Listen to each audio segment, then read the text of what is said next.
Look and see if that one trades at all weaker at the start of trade, Guy. Absolutely. Pratt & Whitney engine issues affecting Wizz this morning. So let's talk about the broader market. As I say, we've got an awful lot to fold in to the narrative this morning. Could take a little while to settle things out. Here we go. It's time for the opening trade. Let's look at some numbers. FTSE 100 out of the gate, up a little bit. We'll see how Shell trades this morning. That could be really pivotal to the London market. A huge heavyweight in terms of the operations we see there. Keep an eye on the pharma sector as well. Roche and Sanofi out with numbers too. The banking story, Cree's been bringing us that this morning. There's an awful lot going on. The IBEX is up by 0.5%, circa 0.5% already. Let's see how the CAC trades. Remember, we have had numbers out from Swatch this morning. They don't look particularly solid. That stock cooled down. Is that going to have an impact on the luxury space? But the CAC is up by 0.4%. Politics, another factor for that market to think about as well. We've got the DAX this morning to focus on too. We've got the SMI to think about in terms of some of the drug trades that we're watching so carefully. An awful lot to factor into these markets, but broadly, Europe is higher this morning. What are we seeing below the surface? What's going on? Yeah, Guy, we are about a minute into the trading session, and what I'm seeing on my screen is kind of shocking and surprising here.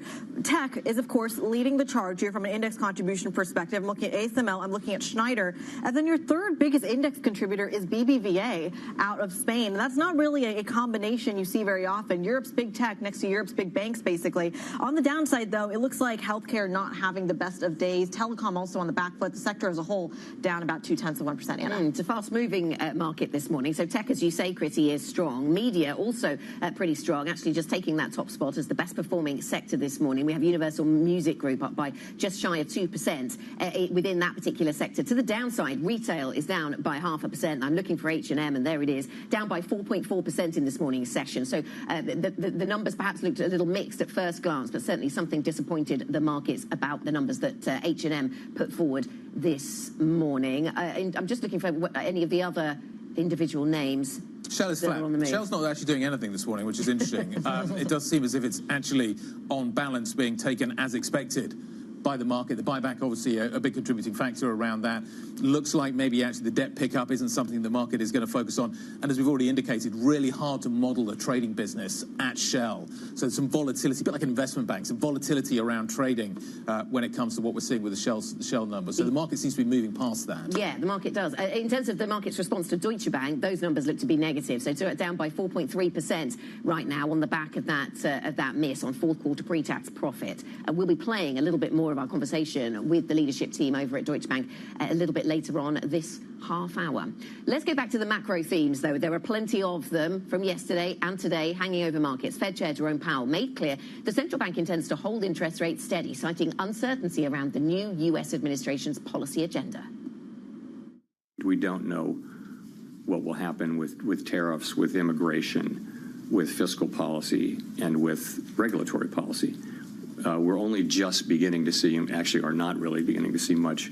And I think we need to let those policies be articulated before we can even begin to make a plausible assessment of what their implications for the economy will be. Let's talk to Jean Boivin, who's the BlackRock Investment Institute head and joins us here on set this morning. A busy morning, Jean. Thank you for joining us. Plenty of earnings to talk about. We'll get to those and the sectors on the move. But thinking about the macro picture, the big takeaway from Powell then seemed to be, the pause is in and they're not in any hurry to deliver another cut. Would that be the right interpretation? Yes, it is the right interpretation in our view, but I think the bigger picture point is if you just think about where we were in September, with the hurry to cut rates with 50 basis points and signaling the beginning of an easing cycle, very aggressive easing cycle. Markets went with expecting many, many cuts. And now we are here after 3 cuts on hold. I think it confirms our general view that this is an environment that is not a cycle. This is not about like recession risk. Yeah. It's really about like a recalibration of rates, and who knows what's going to happen next. Yeah, well, in September, if we're expecting many cuts, the market moved a long way on the Trump victory, of course, and kind of front running the hold from the Fed. We saw rates on the rise as lots of people looked at the policy proposals from Trump and thought, well, a lot of these might be inflationary. So in that sense, are we out of kilter, the market and the Fed, or is the Fed just caught up with the market's expectations, maybe? I would say both the markets and the Fed have caught up with the reality that this is a different environment that's going to require higher rates for longer. And so both have been moving over the last few months, and it's pretty remarkable when you think about now the debate is between 0 to maybe up to 2 cuts this year for the entire year. This is a pretty narrow range of views that we have right now compared to many more cuts we would be expecting, and you contrast that with the alleged uncertainty we're facing around the administration policy. So there's a disconnect there between how certain we are about the fewer number of cuts versus the large amount of uncertainty. Sean, I was almost shocked by every time we get some sort of, I don't want to say hawkish, but maybe not as dovish messaging from the Federal Reserve. The stock market takes it pretty badly, despite the fact that economic resilience, earnings, savings, deregulation are all kind of tailwinds for the U.S. economy. Why are stocks so sensitive to rate pricing if everything else is going in their favor? I think there's a couple, I would say 2 broad reasons. One is that I think the growth landscape, the strong growth has already been taken on board by markets. There might have been hope that we get this growth continuing with a low rate combination, so that resetting is net negative in the near term for markets. But I would think also the other reason is that the playbook for the last 20 years has been when rates are surprising on the upside, you get an adjustment downside for rates, for earnings and equities, whereas we don't think this is actually the right frame for this environment. This is going to be a tug of war between growth and rates, but the growth backdrop is very strong, so markets are doubting in the near term, but ultimately they get on board with it, and the net effect is pretty positive even as we've reset to higher rates. We're less than 48 hours away from February 1st, which is the kind of arbitrary date set by the Trump administration of when 25% of tariffs might show up on Canada and Mexico. Every time we see the headlines, European stocks that have that exposure start to trade. Is that something that needs to be priced in more significantly? Well, I generally think we don't know what's going to happen on the trade landscape, right? There's a lot of noise that's going to happen. We still need to figure out, like, is it going to be really about tariffs? Is it going to be tariffs that's going to be implemented, and how broad-based will they be implemented? Or is it really we're in a negotiation where tariffs are being used as a credible threat, but a threat? I think we got some signal yesterday in the testimony that suggests that like the negotiation aspect of it is real. So I think it's too early to know exactly how negative that's going to be. I think you're in the consensus in that take, and that there was so much volatility in the first administration. The wait-and-see approach is what everyone's adopting. Does that set the stage for a bigger market dislocation, though, a bigger shock to the system? Well, for sure. I mean, if we do end up with like broad-based tariffs and very aggressive, trade policies, that's not the way the market is being set up right now. So yes, if that happens, that's going to be a shock to markets. But again, I don't think it would be advisable to position for that kind of a very bad scenario, given there are many reasons for or room for negotiation, and also I think this administration will rate itself about how the market is performing as well. So I don't think this is going to be ignored if it was to be an adverse reaction. Microsoft, Meta, Tesla out with numbers last night. Too early to get out of big tech? I think it's too early to get out of big tech. I think we are very much believing that this AI transformation is a mega force. It's playing out. Actually, the news this week, I think, is an acceleration, if it's true, is an acceleration of this AI transformation. Adoption could be faster. Who will be the winners? Where does the value lie? Where does the value ultimately lie? Is it with NVIDIA? Is it with the rest of the economy? It's the biggest question to navigate, which is why I don't think this is something that you just go and go on autopilot and navigating this. But at some point you've got to. The effect is going to be felt elsewhere, and there'll be value because the rest of you've got big tech up here. You've got the rest of the stock story down here. kind of how does that even out? When does that even out? Yeah, so that's going to be the big question. I think for now, we still believe that a lot of the value is going to be in the build-out of this AI, and that's about the big tech right now. And despite the wobbles this week, we still think that has more to go. Eventually, it's going to broaden out, but we'll need to see a bit more evidence of adoption and real value creation happening. So I don't think we're there completely yet. So waiting for more evidence of the value creation in the real world. What about European stocks then, Jean? Because it's sometimes difficult to read all of the tech themes into Europe. Of course, Europe's tech names do move on some of these news lines. But what about the European stock market, the European agenda? Do you see opportunities there? Some parts of Europe have done well on the electrification and grid transformation themes. Those seem to be perhaps vulnerable right now with Trump in the White House once again. So how does Europe do in that context? So we think this environment is one where it's not about like the macro view and how we translate that to European market or US market. It's really more about these mega forces, AI, there's the geopolitical rewiring that is happening, there's the energy transition, and it's really about mapping that into those regions. It turns out that the US is more favorably positioned for many of these mega force AI. So then when it comes to Europe, not excited on the macro environment, not excited on the policy landscape. So it's really about like, where do you see the AI story, the tech story, having pockets of bright light in Europe? So broadly speaking, we're not excited about the European market, so we're going to be looking for where AI is actually playing out there. US exceptionalism story, it seems to be kind of writ large across what you're saying this morning. Given the strong growth we're seeing in the United States, what do you think? Fed, next move, cut or hike? I think next move is on hold. I think they were pretty clear about after that. At some point, they're going to make a decision after that. And the next move, I think it's going to be interesting to see how we get to the point where the possibility of hike is actually taken seriously by market. And I personally don't rule that out. What I was saying before, extremely narrow range of views right now, that 0 to 2 cuts. Yeah. I think it should include some potential hike as well. And so yeah, I think I don't rule out a hike as a next move. Not the most likely, but not ruled out. But increasing as a possibility. Yeah. Okay, Jean, great to see you. Thanks so much, Steve, for stopping by to see us. Jean Bavin, BlackRock Investment Institute head. Thank you very much indeed. Let's take a look at the core six, figure out what is happening across Europe this morning. Obviously, a lot of moving parts, a lot of single stocks on the move this morning. It's interesting, LVMH is higher, despite the fact that actually the Swatch numbers this morning didn't look great. ASML also continuing the bounce back, as does Schneider in the data center space. Safety, maybe a little bit more on offer this morning. Nestle and Novo both backtracking a little bit. The pharma space and the staple space under a little bit of pressure. Let's watch out. Let's figure out what else we should be watching this morning. Joe has the details there.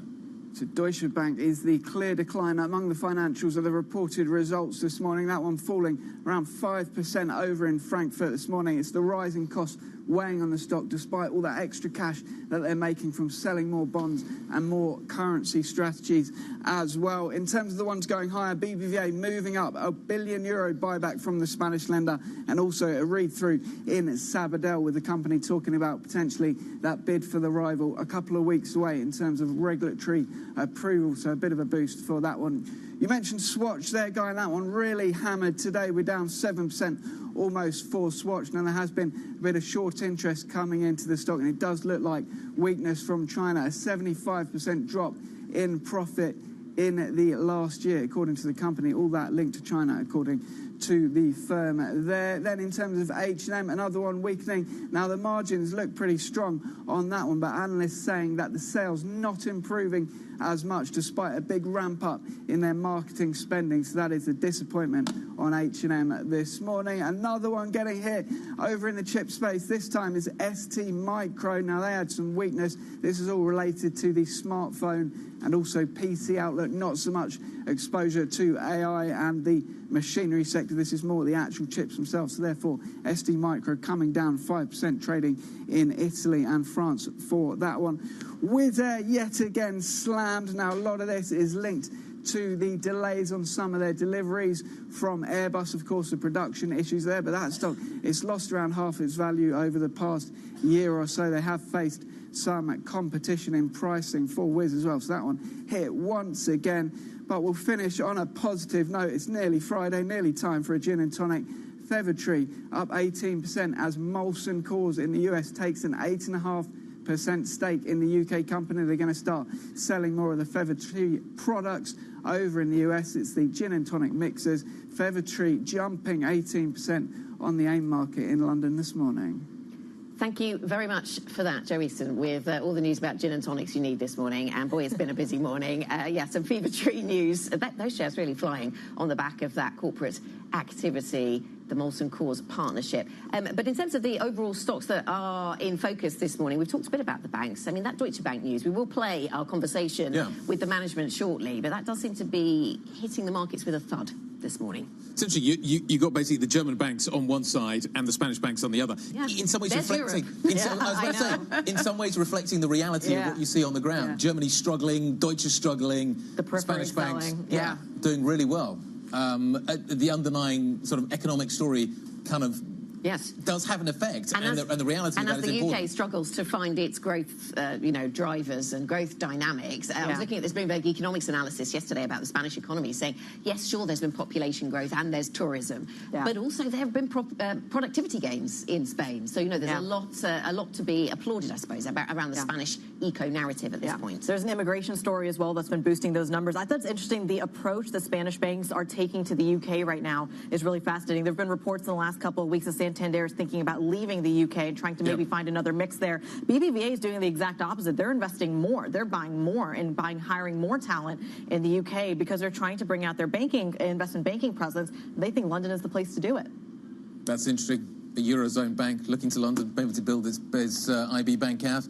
Okay, we're going to get back to this banking story and dig into the German side of it in just a moment. Deutsche Bank says it plans to cut management layers and it's on an effort to roll out a big bid to boost efficiency. The numbers have not gone down well this morning. We're going to hear from CFO James von Moltke very shortly, and later in the programme, we're anticipating that we're going to hear from the UK Chancellor of the Exchequer, Rachel Reeves. A growth conversation with the Chancellor coming up. You don't want to miss it. This is Bloomberg.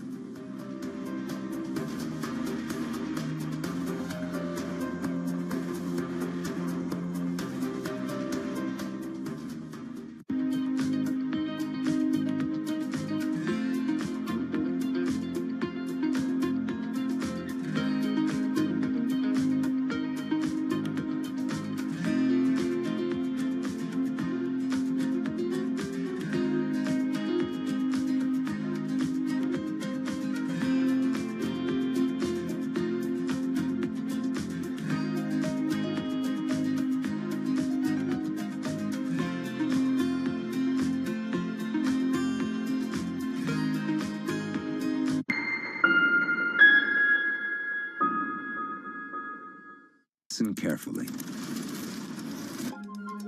Can you hear the rhythm in the markets?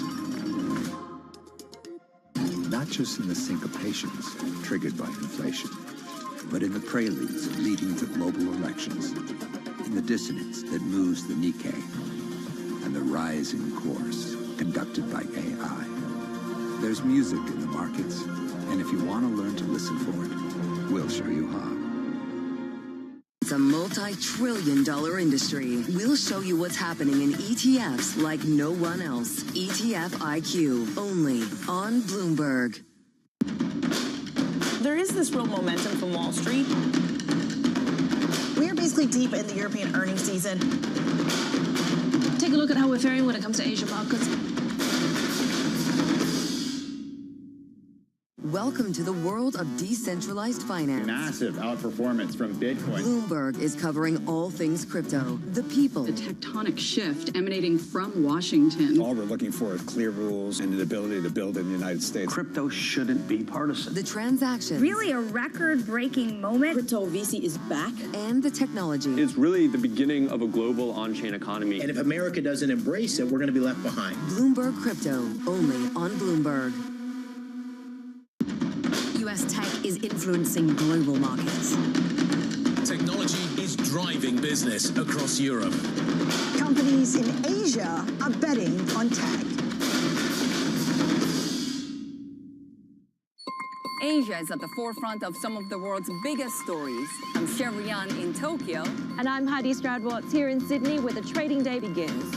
We're here in the center of all the action to get you set up with the numbers, news, and knowledge you need for the day ahead. The demand is indeed recovering. We've been waiting for this moment. The opportunity of a century. Join us on Bloomberg The Asia Trade. Weekdays only on Bloomberg TV. context changes everything. Bloomberg loves earnings. I know it's like your Super Bowl, right? I can't wait. It's like opening presents in the morning. All right, it will be exciting. Nobody covers earnings like Bloomberg.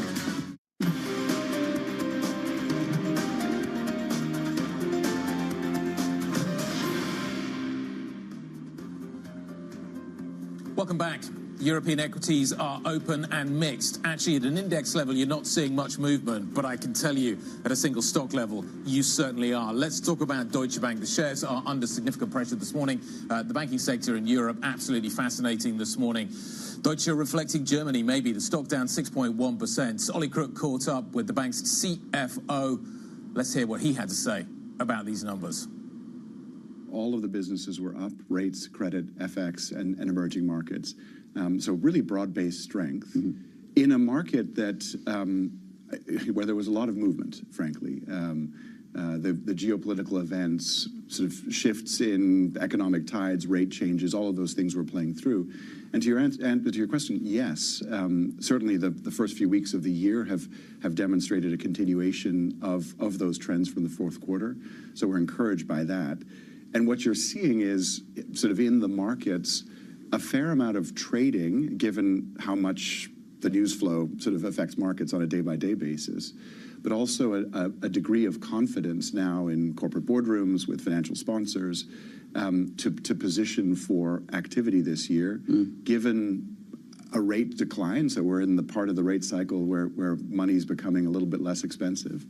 But also, I think, more confidence about the growth prospects, particularly in the United States, but not only. Right, and also I was also noticing that some of your competitors also did very, very well in FIC, and so Goldman Sachs and Morgan Stanley, I think, up 35%. Are you at sort of risk of falling behind? How do you maintain that momentum? How do you build out that structure to continue to grow at that pace? Sure. Well, we have been investing quite steadily and continuously. So what you're seeing is a steady recovery or gaining of market share.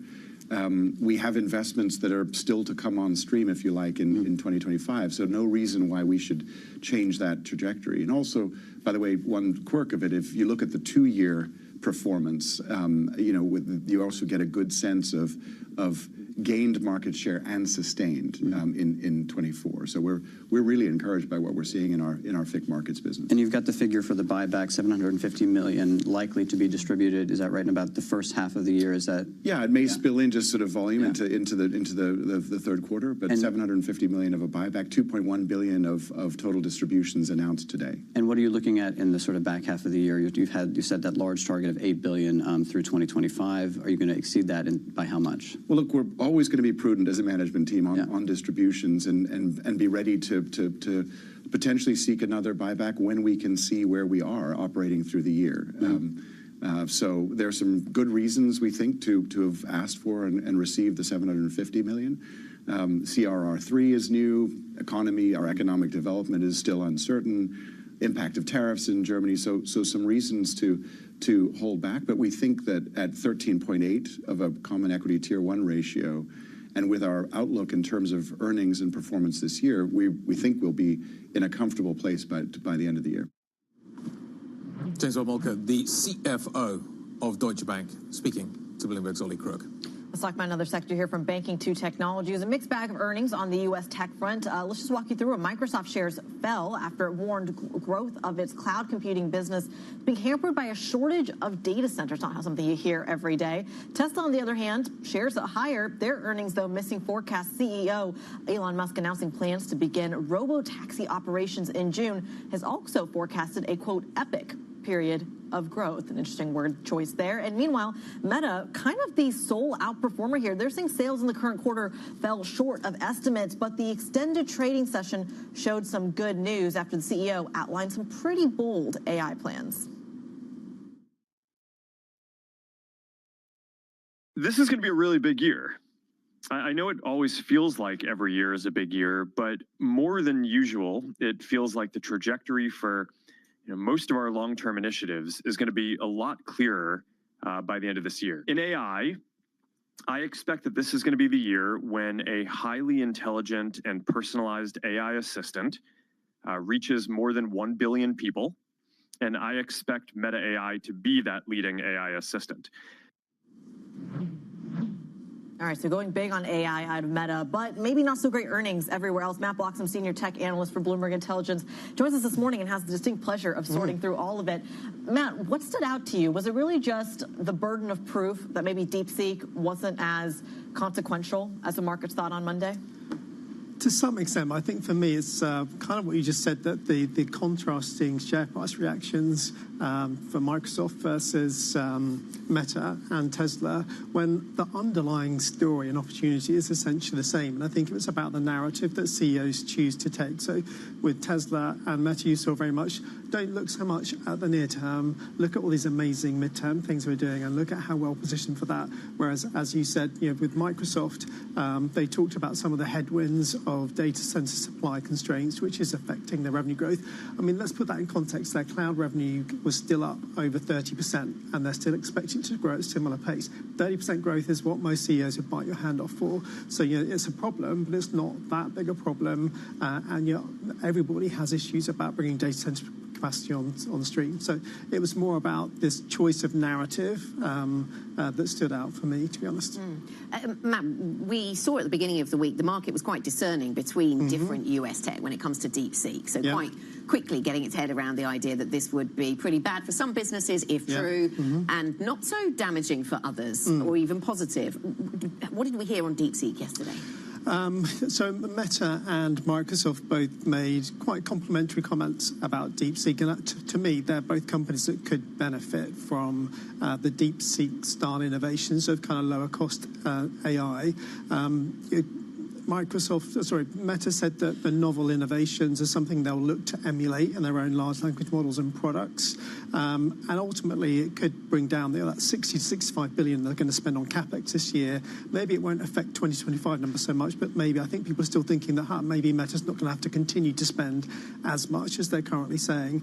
Similar story for Microsoft, that these innovations are good. They can integrate DeepSeek into their offerings to their customers to give a fuller breadth of service. I think for me, the opportunity with DeepSeek is that maybe it stimulates faster Gen AI adoption, so you kind of get a trade-off of kind of less expensive chips, but more volume. Just in 10, 20 seconds, did Musk do a great job of diverting attention away from the numbers yesterday? He did. But you wouldn't expect any less, would you? I mean, it's the same narrative. How bad were the numbers?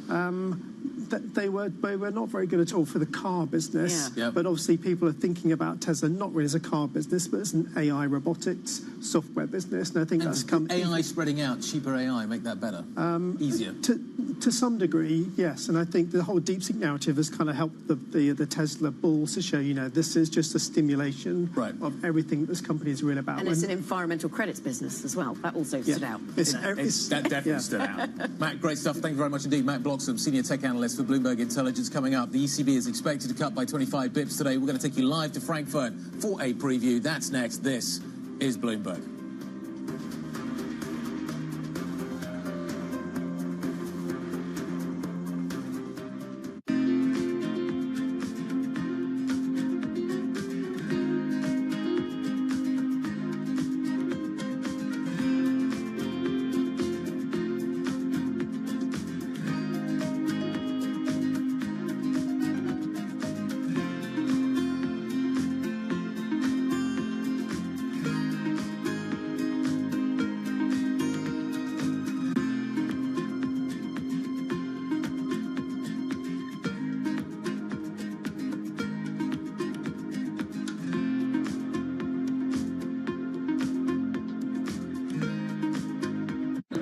Behind the bright lights and adrenaline of pro sports is an equally exciting world of negotiations and deal making. That's what we cover each week on our podcast, The Deal. I love the fact that you have, we say the cojones, but I can't say that in Bloomberg. Maybe moxie? Yeah, moxie. I'm Alex Rodriguez, former baseball player turned business executive. And I'm Jason Kelly, a journalist at Bloomberg. Over the next couple months, we'll hear from all-stars like Billie Jean King. Well, what should I learn? What should I do? I said, learn the business. Jay Williams. You're the asset, but how do you become the principal? Paul Rabel. We're going to be the league of digital, and that's why you're going to invest. Adina Friedman. I definitely am competitive. David Rubenstein. People don't come up to me on the street and say, let's talk about this private equity deal you did recently. Nobody does that. They say, let's talk about the team. And so many more. You need a clap? No, I never. Ready? Go.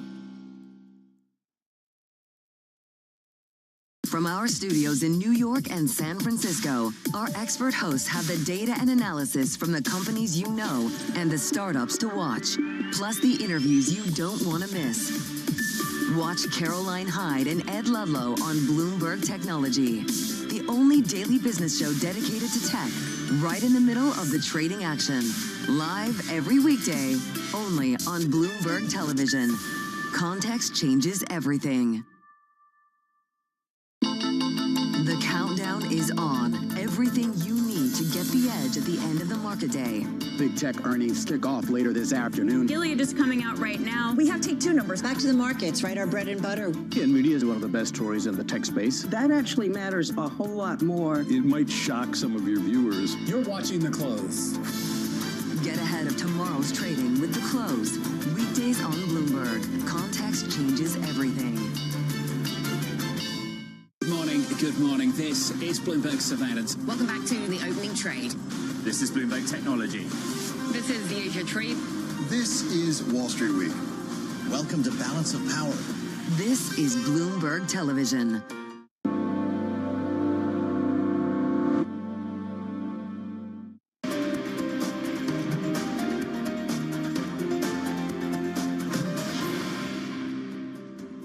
Inflation has moved much closer to our 2% longer-run goal, though it remains somewhat elevated.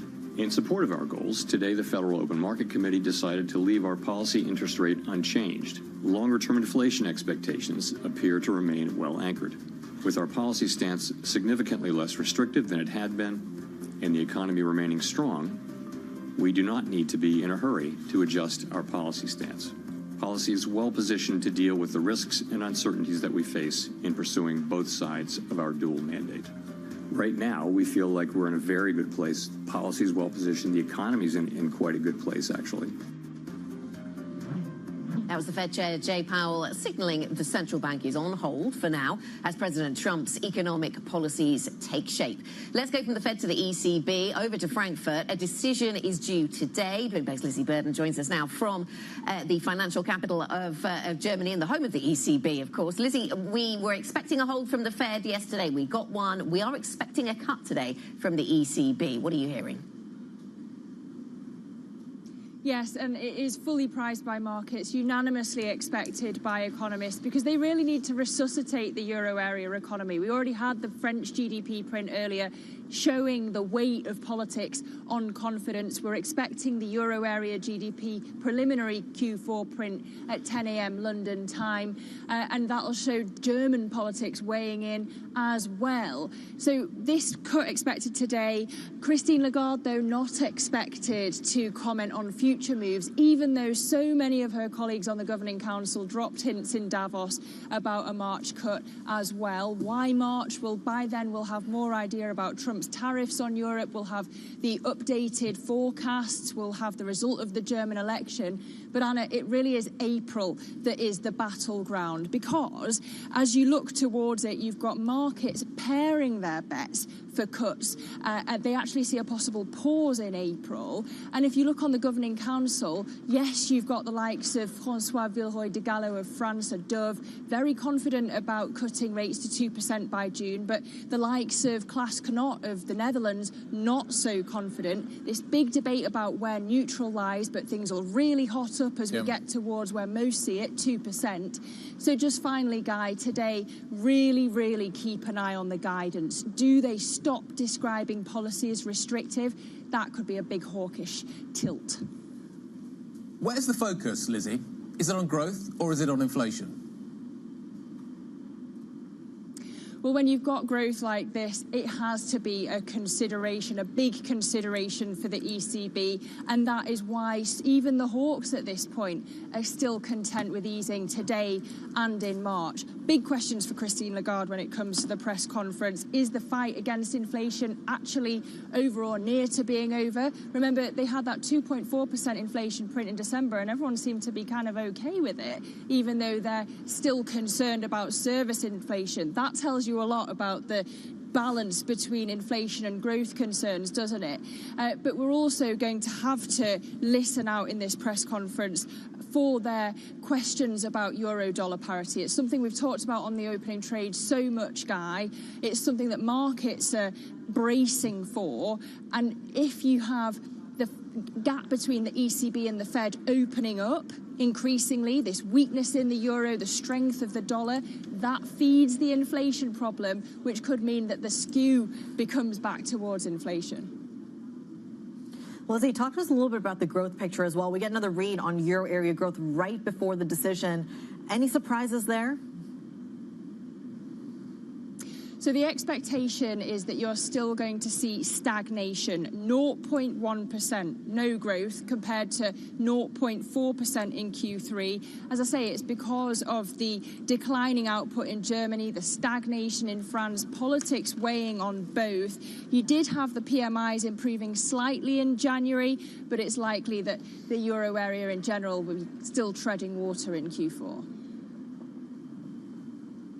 All right, Bloomberg's Lizzie Burden in Frankfurt. We thank you so much walking us through, of course, that ECB rate decision. We'll have special coverage of that decision from 1:15 p.m. UK time and bring you the news conference at about 1:45 p.m. UK time. Also coming up on programming today, the UK government backs airport expansion. We speak to the Chancellor of the Exchequer, Rachel Reeves. That's coming up shortly. But first, Ryanair's CEO Michael O'Leary told Bloomberg about plans to build a third runway in Heathrow and described them as, quote, a distraction. We'll also be speaking with aviation in mind to the Wizz Air CEO Joseph Faradi as the low-cost airline lowers its full-year profit goal.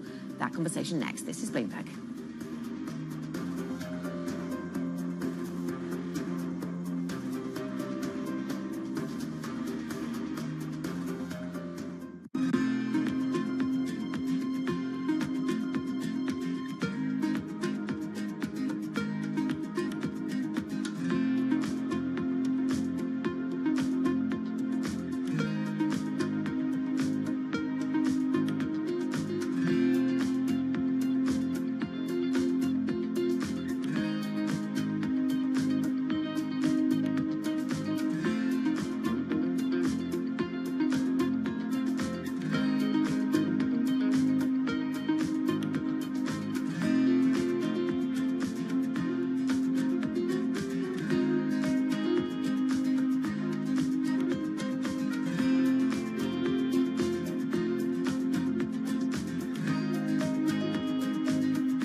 Also an owner, I should have pointed out, of 3 major sports teams. That's right. Right?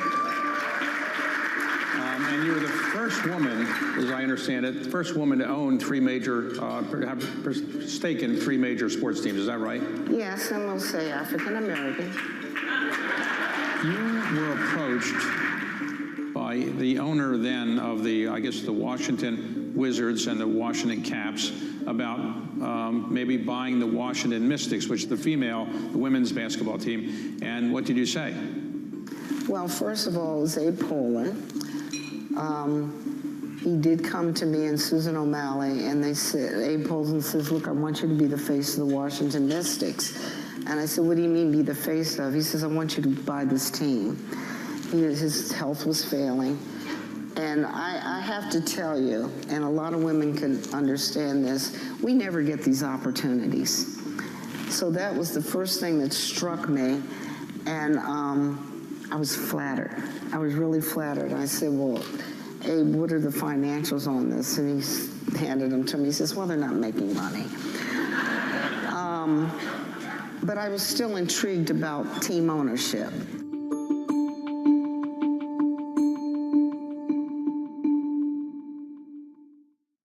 From the world of politics to the world of business, Joe Matthew and Kaylee Lines deliver news, insight, and analysis live 2 times a day, every trading day. Balance of Power at 1 and 5 Eastern, only on Bloomberg. Bringing you up-to-the-minute geopolitical news whenever and wherever it happens. I'm Stephen Engel at the Forbidden City in Beijing, and this is Bloomberg.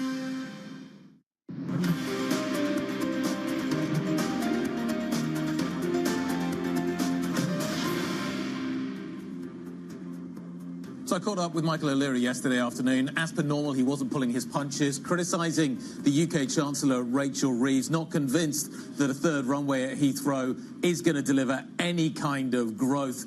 This is what he had to say about the Chancellor. It's rubbish, and not only is it rubbish, she knows it's rubbish. You know, we've given her a growth plan. We said, wrote her in December, said scrap APD, cost $4 billion. It's not big in the UK budget terms, but we would deliver 50% traffic growth, and not just in London, but across all the regional airports of the UK in the next 4 years. And all we got back was, no, we're going to talk about a third runway at Heathrow. She knows a third runway at Heathrow won't be delivered until about 2040, possibly even 2050, if at all. This is a dead cat she's throwing up on the table to mask the fact that she has no growth plan. If you want a growth plan, abolish APD. It puts money back in the pockets of UK families, UK visitors, and it will result in dramatic growth across not just London but the regions. Give me some numbers on that. Well, cost of UK total tax take from APD in 1 year is $4 billion. Total UK spending in a year is about 1,200 billion. So you're talking about 3% of the budget. It's pretty small. But I mean, our growth, Ryanair's traffic would grow from about 55 million passengers to about 85, 90 million passengers within 4 years. And that would be growth. That's a commitment. That's a commitment in writing. We have the aircraft deliveries coming to us. We'd love to put those aircraft here in the UK, but we're not putting them in the UK if we have our passengers have to pay a tax going from 13 to 15 pounds on tickets, the average price of which are 40 pounds. It's an absurd tax take. It's clear she doesn't know how to deliver growth and that she has no plan to deliver growth. And talk of a third runway in Heathrow is just a distraction. If there were more slots at Gatwick, would you take them? We'd certainly talk to Gatwick about them. I mean, there are midday, mid-morning and mid-afternoon slots there at the moment, but frankly, while APD is going from 13 to 15 pounds on a short-haul economy ticket costing 40 quid, we're not growing in the UK. Michael O'Leary. APD, by the way, is the tax you pay every time you buy an airline ticket, short-haul airline ticket, just for the sake of clarity. Let's stay with the airline sector and figure out what is happening over at Wizz. The stock is down and down hard this morning. The company has lowered its guidance. The company's CEO is Joseph Ferrari and joins us now. Joseph, let's talk about the figures. Why have you lowered guidance? Can you give us the details? Yes, absolutely. Good morning, and thank you for inviting me. I mean, I think what we are reporting this morning is kind of a double-edged sword, a lot of good news and some bad news.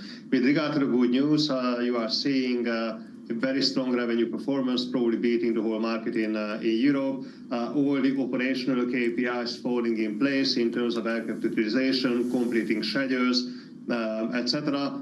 So we feel very comfortable with the foundations of the business. Where we are falling short is the comprehension of the Pratt & Whitney GTF issue groundings. I mean, clearly we are learning new lessons, that the cost of onboarding this whole issue and executing against this is greater than what we expected and what we were planning on. And this is what is in the guidance now. I mean, unfortunately, whether we like it or not, we have to appreciate that at least for the last 20 years I'm into this industry, this has never happened. So every day we are kind of learning, and hopefully we're going to be approaching the end of this learning process. But this is what it is. But the fundamentals of the business, the sentiment of the business are very intact.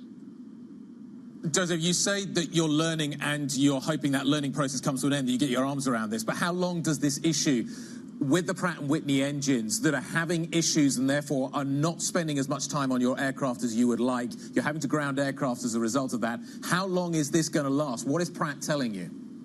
Yeah, look, I mean, a good year ago when this whole issue was put on the table, in the industry believed that it would be like an 18 to 24 months problem. Now this is clearly more like a 3 to 4 year issue. So this will continue to drag for some time, at least for the next 2 years. But the good news, at least from our perspective, is that the impact of it is going to be less and less, simply because of the growth and the declining proportion of the grounded fleet. Joseph, good morning. Let me ask you about the airport announcements we've had out of the UK today, this week. We heard from Michael O'Leary just a moment ago. He described the Heathrow expansion plans as a distraction. Clearly, airlines that don't operate out of Heathrow and don't plan to maybe might take that view. Do you share his view, and do you plan to expand at Gatwick and Luton? Yes, we are focused on Luton and Gatwick.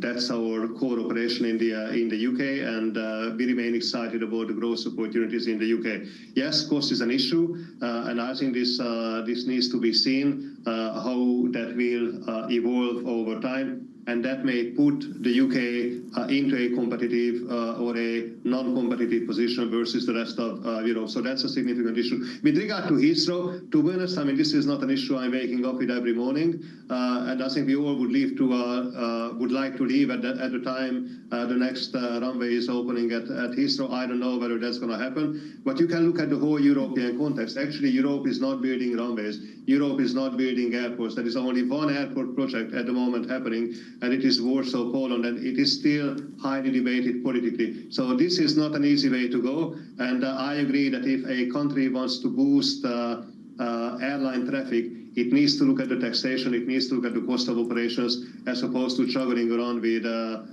runway projects and that kind of ideas.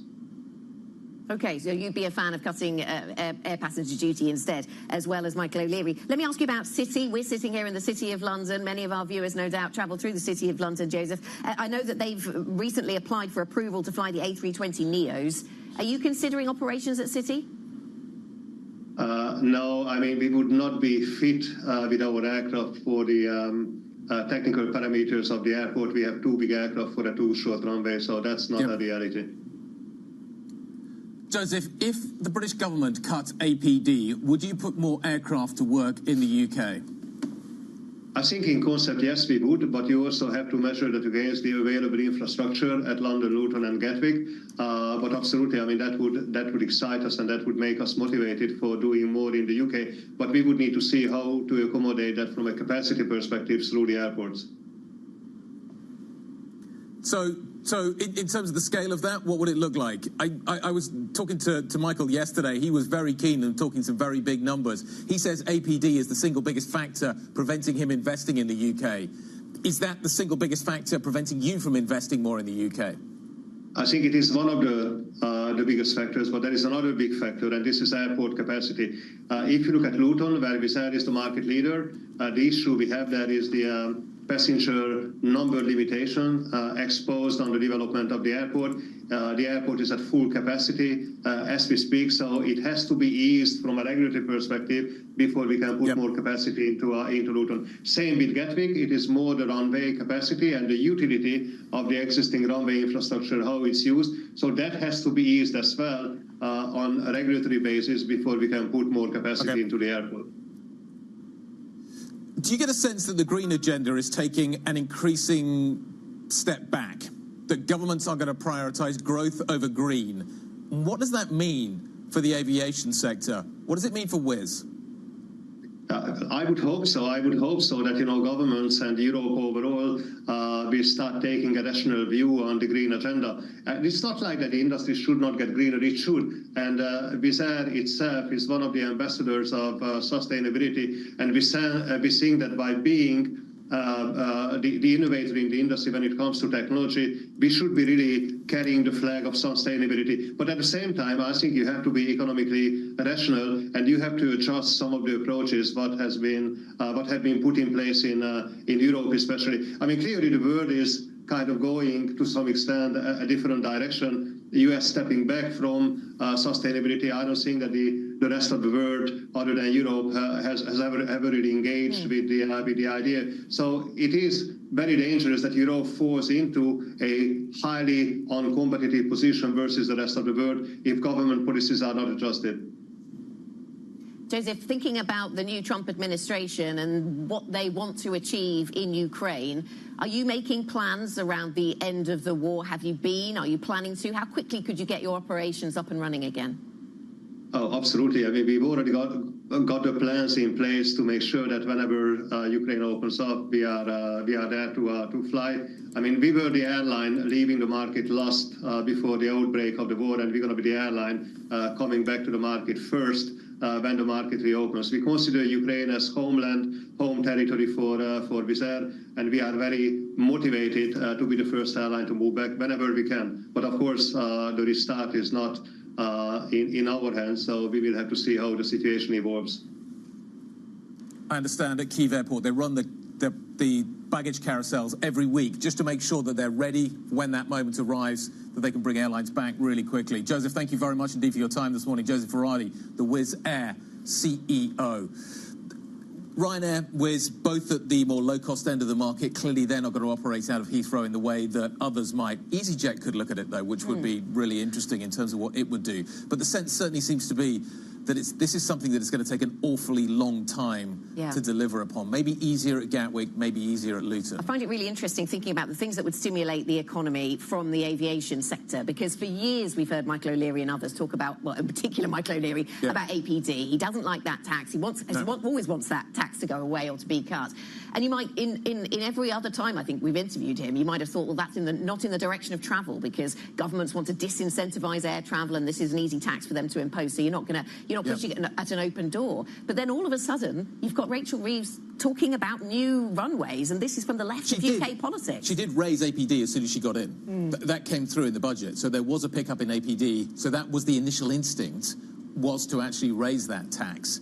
And it does seem as if business is now, as you say, maybe getting a little bit more traction with tax. Could that extend as far as cutting this tax in particular? You know, I think it's interesting is that this is serving as a little bit of a litmus test as well in broader Europe. I was just in the EPEM conference in Cannes as well, where infrastructure deals and airport deals are kind of some of the juiciest ones you can make in the PE space. And they were all pointing to the Heathrow kind of this expansion, because Ardian, one of the major PE players out of France, stake, hasn't it has the largest stake in Heathrow, 23% of it, and sharing it with, I think, the Qatar Authority, the Saudis as well, and a few other players, but it has the biggest stake, and they're one of the biggest infra investors. But it is a litmus test, because if this expansion doesn't go through, and if they're not able to make real value creation out of it, this could actually maybe pop some of the bubble in PE infra right now. And it might not be entirely this simple, but of course the plans at Heathrow will be largely delivered by the private sector.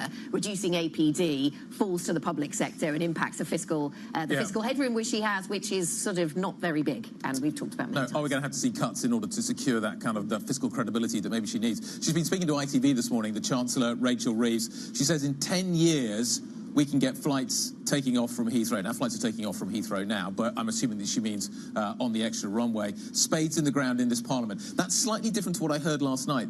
The expectation I heard last night was that we'd have planning permission by 2029, that the expectation that we now have shovels in the ground by 2029 is a little bit different. But 2029 is miles away. If you want to get growth going, it's going to take quite a long time. This is not going to deliver growth this Parliament. So how do you deliver growth this Parliament? Yeah, it does feel as if a lot of what was talked about yesterday has a medium-term horizon for delivering. I mean, you might start work in some years, but what happens now? What happens to those businesses that have been reeling from higher wage bills and higher tax bills as a result of the budget? Yeah, 6 months of the Labour government here, 6 months and counting. And I think it's really interesting that not only have the growth kind of prospects not been created in the short term, but I wonder how much of the planning is impacted as well, because the UK, although perhaps insulated to some extent from Europe in terms of the China read-through, the US read-through, still has to deal with maybe what happens in the tariff front, in the quota front, et cetera. That very much impacts the UK's plans.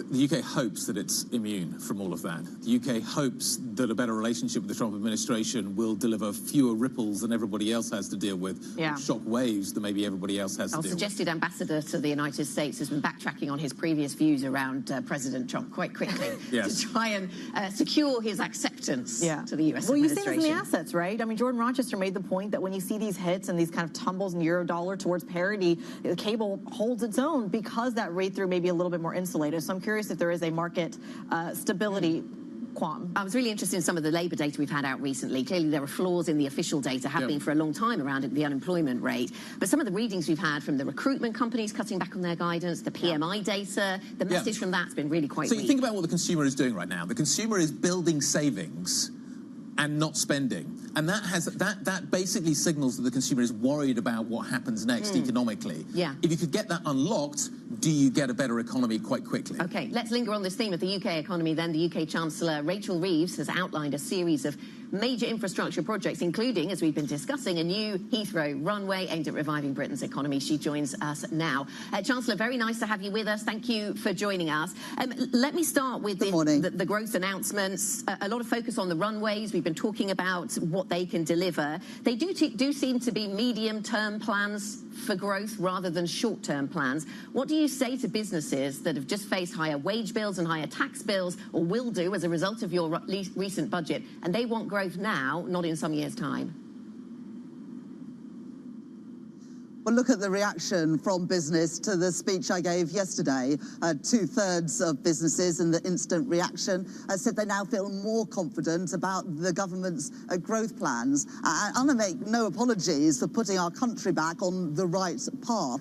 And because of the planning reforms that we're making, alongside the big announcements yesterday, it means that we can crack on and get these projects delivered quicker, because they won't get clogged up in the courts, because we're reforming the way that you build stuff in Britain. Do you not feel, though, Chancellor, that you need to deliver something that will deliver now, that will give an uptick to growth now? We're looking at the labour market data, messages from recruiters, the purchasing managers' surveys, all of those telling us quite negative things about the labour market, saying that businesses are shedding jobs at the rate we haven't seen since the financial crisis. Well, if you look at the IMF forecast for the UK, they've revised up the UK's growth prospects for this year. The PwC survey released at the beginning of last week of global CEOs who see Britain as the second best place in the world to invest outside the United States. The first time in 28 years we've been at that position in the league table. And yesterday, businesses coming out and backing Labour's plans to grow the economy and making them feel more confident about the future. Chancellor, good morning. Can you give me a growth number by the end of the year then? If you are more positive about what growth is going to deliver in the UK, what growth numbers we can expect, do you have a number in mind? Do you have a target for this year, and can you share it with us? I'm not going to do growth forecasts. That's up to the Independent Office of Budget Responsibility, the IMF and others to forecast the UK's growth prospects. But what I did yesterday was to set out some ambitious plans to get our economy growing, to get spades in the ground, to deliver these infrastructure projects that in many cases have been available for years now, but the previous government balked at. So whether it's the Oxfam Growth Corridor, to create Europe's Silicon Valley here in the UK, or the third runway at Heathrow, a new stadium at Old Trafford, the Transpennine route upgrade, a new airport at Doncaster. All of these things are about a confidence in Britain, saying to investors, look again at Britain. This is a great place to invest, to start and grow a business, and this government has your back. When does the first spade go in the ground in any of those projects? Well, let's take Heathrow. We've asked Heathrow to come forward with plans by this summer, and we hope to be able to grant a development consent order in this Parliament, so spades in the ground in this Parliament. But other projects can get going sooner. We've committed to build 1.5 million homes in this Parliament, and we've made it easier to build, for example, around commuter railway stations, with the default answer for planning applications now being yes. So Heathrow, spades in the ground this Parliament, 1.5 million homes in this Parliament, because we want to go further and faster to kickstart economic growth, to make our economy more competitive, to be a more attractive place for businesses to invest, and ultimately to make working people better off. Chancellor, we've heard a lot about growth over recent days, and there do seem to be still some divisions amongst your team around what all of these will mean for the environment, of course. Businesses might be a little bit confused about what kind of reaction function we can expect you to have around green issues. Do you think that the green policies of this government, or the push towards electrification, for example, all of these things, are they a little harder to predict for business now than they were? Well, look at the record of this government. We've ended the moratorium on onshore wind, and indeed have signed off planning applications in just 6 months for new onshore wind farms, signed off planning applications for solar farms that the previous government blocked. We've invested alongside with BP and Equinor in carbon capture and storage in Teesside and Merseyside.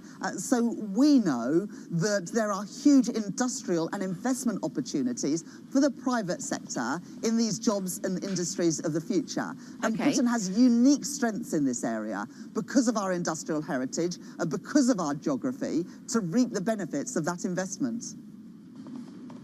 Okay, Chancellor, can I ask you just about the US Treasury Secretary, Bessent, who is now going to be your counterpart in the United States. I wonder what you plan to discuss with him, and do you have plans for a conversation soon? I'm really pleased that Scott Bessent was confirmed earlier this week as the next US Treasury Secretary.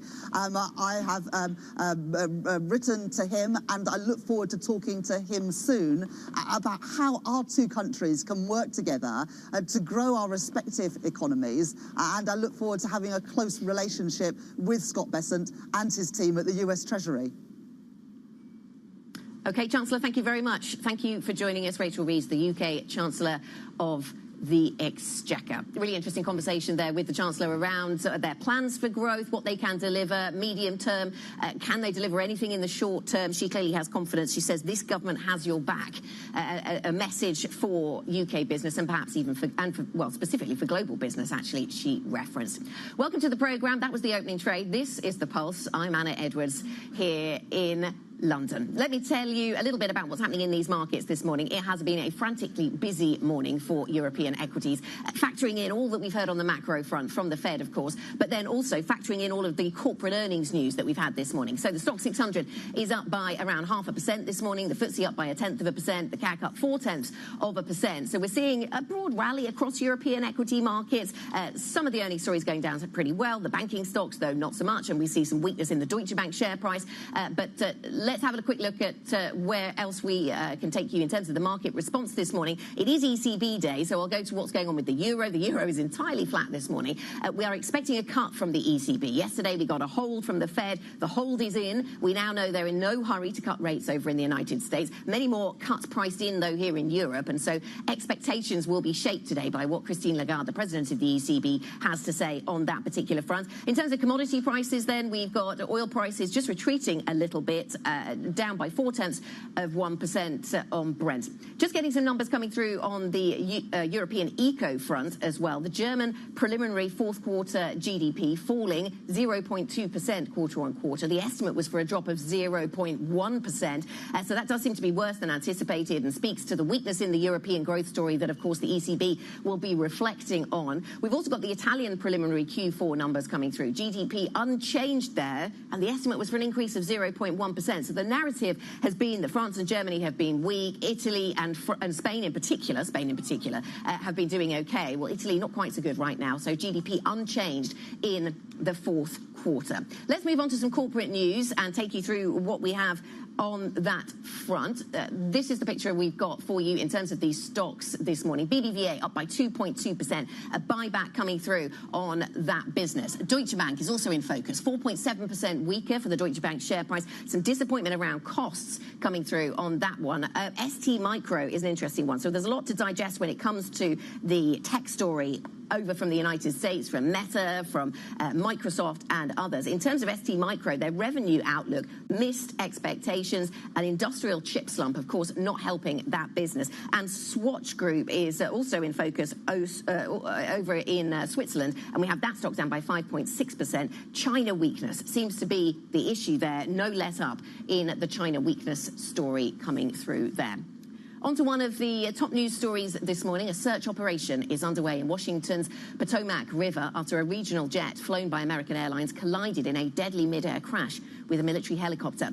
Let's get more details now. Bloomberg Global Aviation editor Benedict Camel joins us with the latest. And take us through the latest, what we understand here, because I know the search and rescue operation is underway. Benny, what are the latest news lines?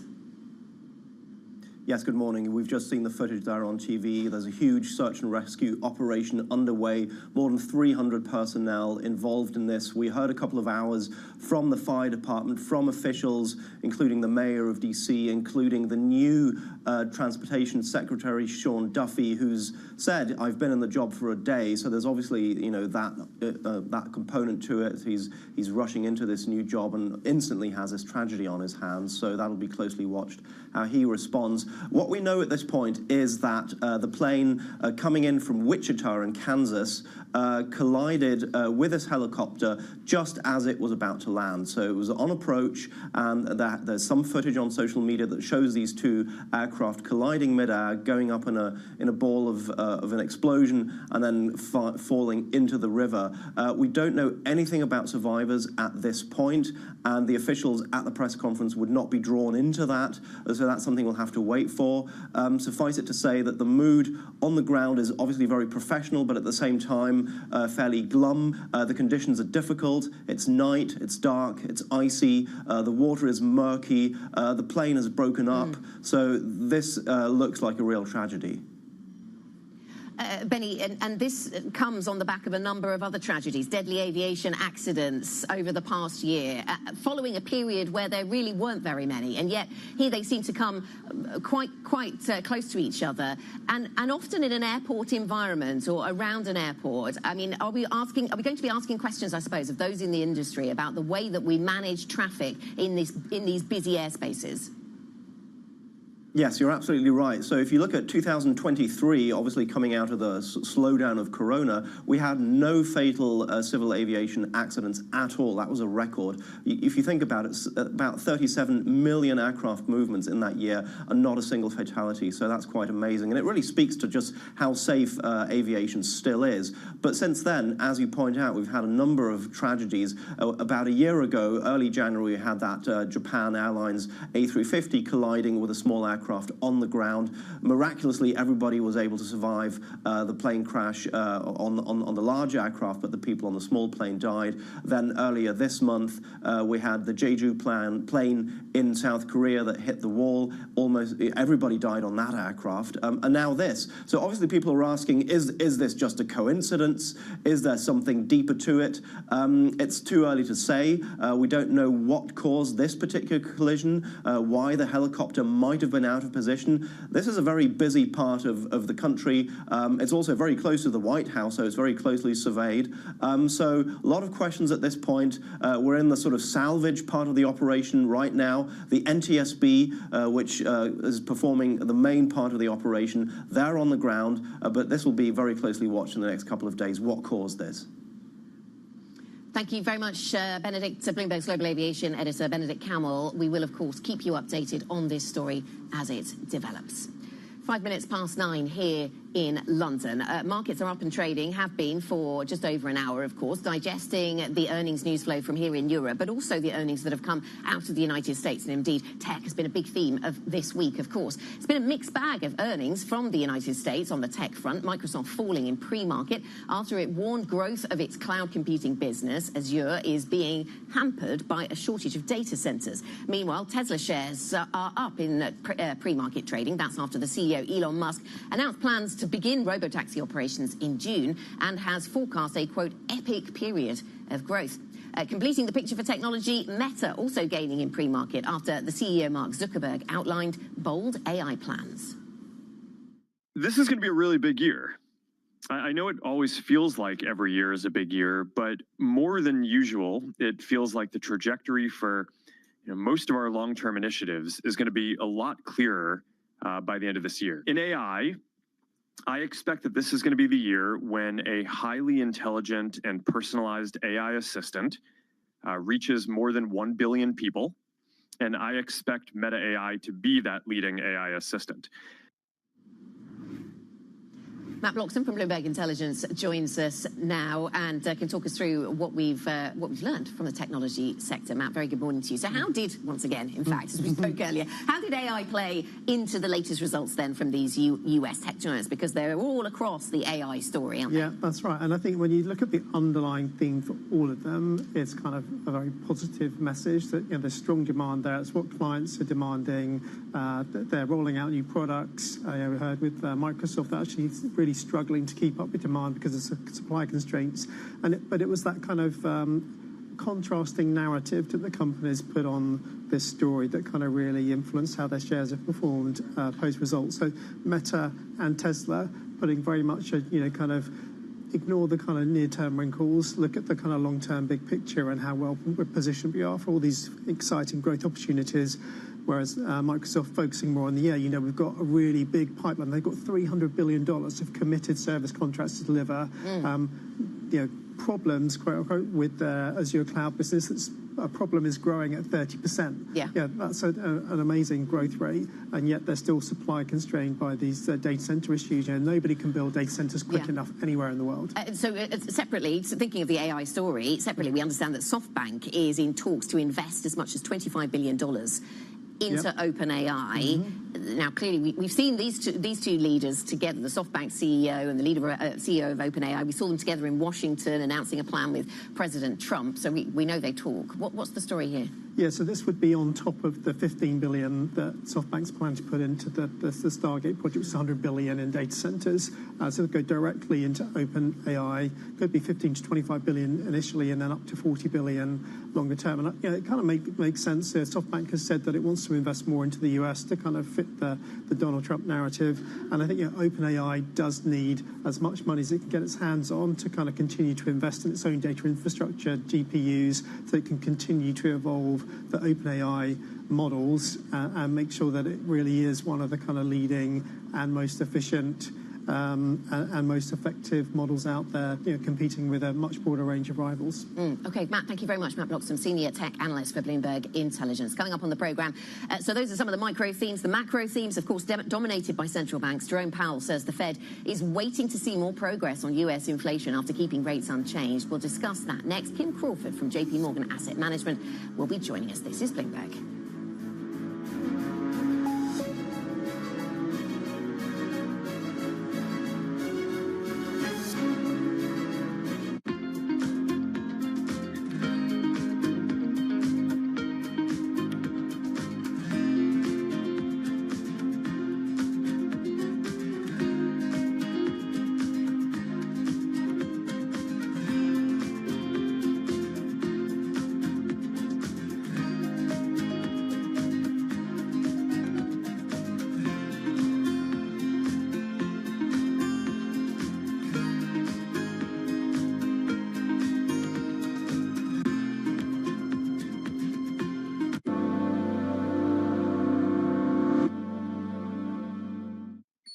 Asia is at the forefront of some of the world's biggest stories. I'm Sherrian in Tokyo. And I'm Heidi Stroud-Watts here in Sydney, where the trading day begins. We're here in the centre of all the action to get you set up with the numbers, news and knowledge you need for the day ahead. The demand is indeed recovering. We've been waiting for this moment. The opportunity of a century. Join us on Bloomberg The Asia Trade.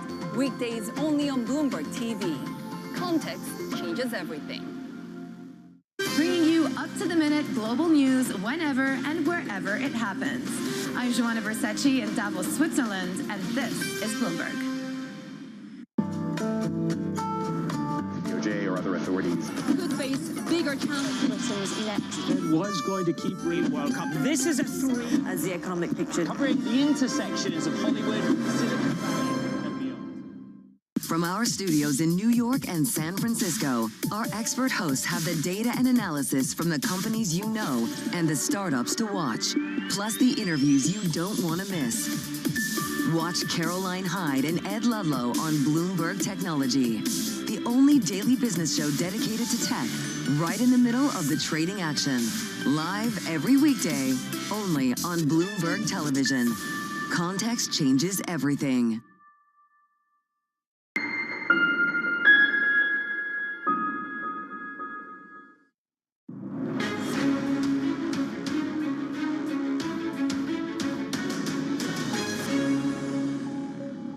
With our policy stance significantly less restrictive than it had been and the economy remaining strong, we do not need to be in a hurry to adjust our policy stance.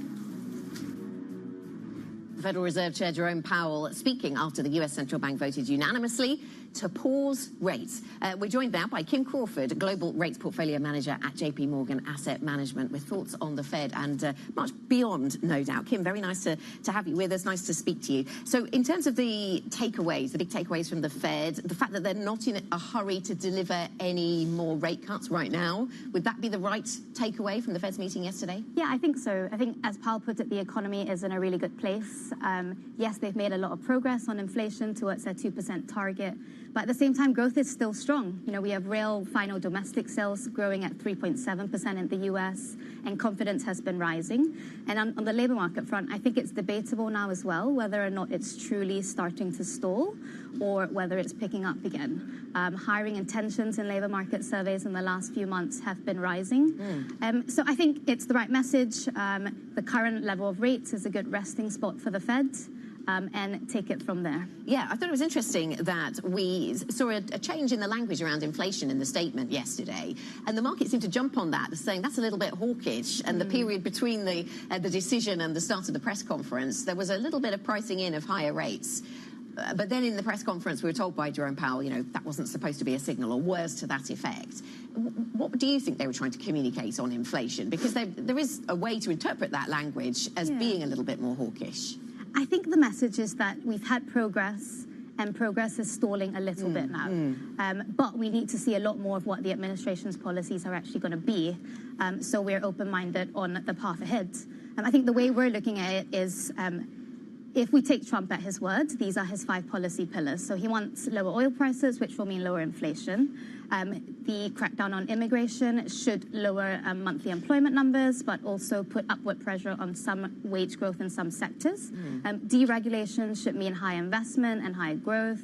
Tax cuts should mean business confidence and consumer confidence rises and leads them to spend more. I think it's debatable just how much tax cuts will get through in the end, given how slim the majority is for the Republicans in the House and the Senate at the moment. And then finally, tariffs, which I think we have the least clarity on. The message so far seems to be, for the most part, that heavy-handed, immediate, broad-based tariffs aren't the priority, given Trump's sensitivity to inflation. But that message in itself has been on a roller coaster ride this week. Yes, I think that's really, really nice way to describe it, a roller coaster ride, because we were warned, I suppose. We were ready for there to be messages from President Trump during the press conference, and it came at some point, maybe just after. There was some messaging on social media. But it was interesting because it wasn't, when you look at it from a market's perspective, it wasn't pressure to be more dovish. It wasn't pressure to cut rates. He's applied that pressure previously. This time around, it was, they haven't acted on inflation, don't worry, I will. Which, in a sense, does that relieve some of the pressure on the Fed to give the market interest rates quickly? Yeah, it's an interesting one, because I think you've got the Fed who's looking at inflation and growth, but I feel like the Trump administration as well is trying to balance their policies on growth and inflation so that they can get lower rates down the path. So I think, you know, we're going to have to see what the actual policies are at the end of the day. We think they're going to try to balance that so that the Fed doesn't need to hike.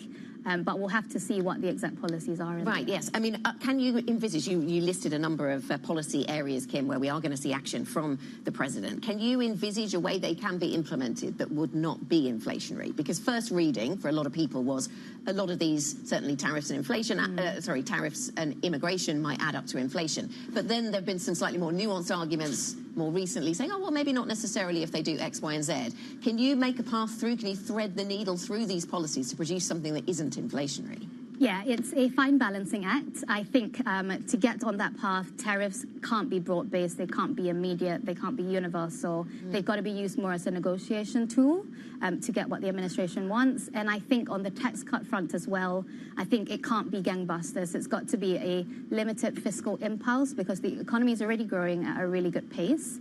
So some, but not full-blown tax cuts across the whole economy. Okay, and where does that take us on treasuries then? I'm looking at the 10-year trading at almost exactly 4.5% right now. Compared to the close, the yield just down a little. I mean, what are we anticipating there as we enter the second month of 2025? Yes, lots of uncertainty, we can guarantee that. So we actually came up from our investment quarterly with a much more neutral view on duration, given we've upgraded our probabilities to above trend growth. So we're actually more focused on sectors which will benefit from a risk-on environment. So things like corporate credit, where balance sheets are healthy, technicals are strong. You can get 5 to 6% yields in a high-quality debt there, and about 7 to 9% yields in lower-rated debt. So treasuries, I think they're going to be on a bumpy path. We're looking at the 4.5 to 5% range in the very near term, and depending on how the data turns out. Yeah, in terms of thinking about the data, does anything suggest to you, we're talking about a Fed that's been cutting of late, but then increasingly the conversation is turning to, well, what could the next move be from the Fed? We're on pause now, and it's pause with a dovish bias, I guess, would be one way to describe it. How long does it take us to get to, or might we get to, pause with a hawkish bias? And we don't really know which direction the next move will be. Yeah, so I think the market earlier this month flirted with the probability of Fed hikes. So we got to about 4.8% in US 10-year Treasury yields. The options market at that point was implying a 40% chance of a Fed hike in the next year. Our base case is that, there's a lot of uncertainty in the exact policy mix, like we talked about earlier, but we think the Fed will probably be on hold, at least in March. Second half of the year, maybe another cut they can deliver. But 2026, I think we're happy to be pretty open-minded at this point. Okay, thanks very much. Thanks for joining us, Kim. Kim Crawford, Global Rates Portfolio Manager at JP Morgan Asset Management, with thoughts on treasuries and what we heard from the Fed yesterday. From the Fed to the ECB coming up, an ECB rate cut is almost certain this lunchtime, but traders look for clues on the path ahead. We're live in Frankfurt next. This is Bloomberg.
U.S. jobs numbers are released. Bloomberg has the report under surveillance with crucial data and expert analysis at terminal speed. Nobody covers Jobs Day like Bloomberg. The countdown is on. Everything you need to get the edge at the end of the market day. Big tech earnings kick off later this afternoon. Gilead is coming out right now. We have take two numbers. Back to the markets, right? Our bread and butter. NVIDIA is one of the best stories in the tech space. That actually matters a whole lot more. It might shock some of your viewers. You're watching The Close. Get ahead of tomorrow's trading with The Close. Weekdays on Bloomberg. Context changes everything. Bloomberg Surveillance covers the latest in global markets and the political events that influence your world. Join Jonathan Farrow, Lisa Abramowitz, and Anne-Marie Hordern. Only on Bloomberg. Context changes everything. From the beating heart of global finance, economics, and politics, and wherever newsmakers are moving markets, Bloomberg brings you conversations that allow for deep discussions and important insights. What do you think the future is for inflation? Is this a new normal? Are markets too optimistic? How do you worry about the things that are outside your control? How does the current fighting completely stop? I'm Francine Lacqua, and this is The Pulse, every weekday only on Bloomberg.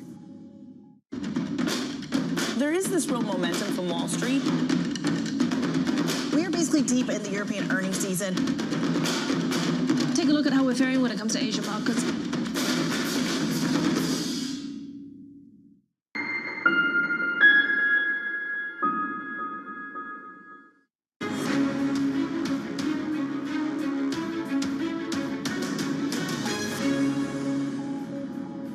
Welcome back to the programme. This is The Pulse. I'm Anna Edwards in for Francine Lacroix this morning. Now, the ECB is widely expected to cut rates by another quarter point this afternoon. But traders will be looking out for what policymakers say about the path ahead. How many more cuts will we get and how quickly? Let's go to Bloomberg's Lizzie Burden, who is in Frankfurt at the ECB for us. So is a rate cut today, Lizzie, is it a done deal from a market's perspective?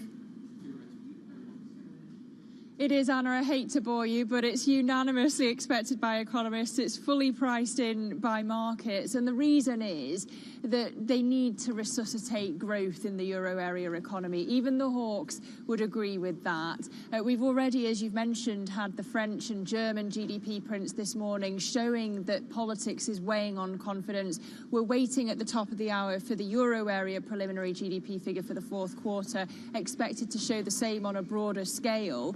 And economists do expect cuts at this meeting and next, but we're not actually expecting Christine Lagarde to comment on the path ahead, despite all the hints dropped by the Governing Council in Davos about a March cut. Why March? Well, of course, by then we'll have hopefully more clarity on Trump's trade tariffs on Europe, although, of course, they can change at the stroke of a pen. We'll have the updated economic forecasts, and, of course, crucially, we'll have the results of the German election.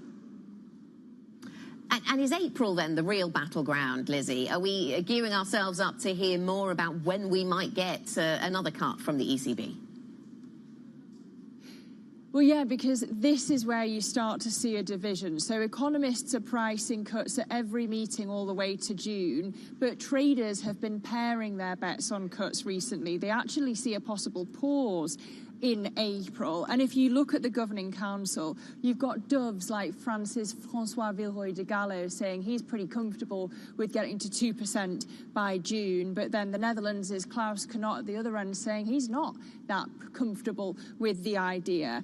The thing is, the closer we get to 2%, which is where most see as neutral, though the hawks see it as higher, the hotter this debate gets. So the signal that we're really going to be watching out for today will be in the guidance. How do they talk about the restrictiveness of policy? If they stop describing policy as restrictive today, that would be a real hawkish hint. And key questions to watch out for in the press conference, Lizzie? Where's neutral, for one? How close are they to reaching victory over inflation? Because it was quite notable how comfortable they were with that 2.4% inflation read in December for all the concerns about services inflation. And interestingly, economists reckon that there's more of a risk of overshooting the 2% inflation target than undershooting it in the medium term.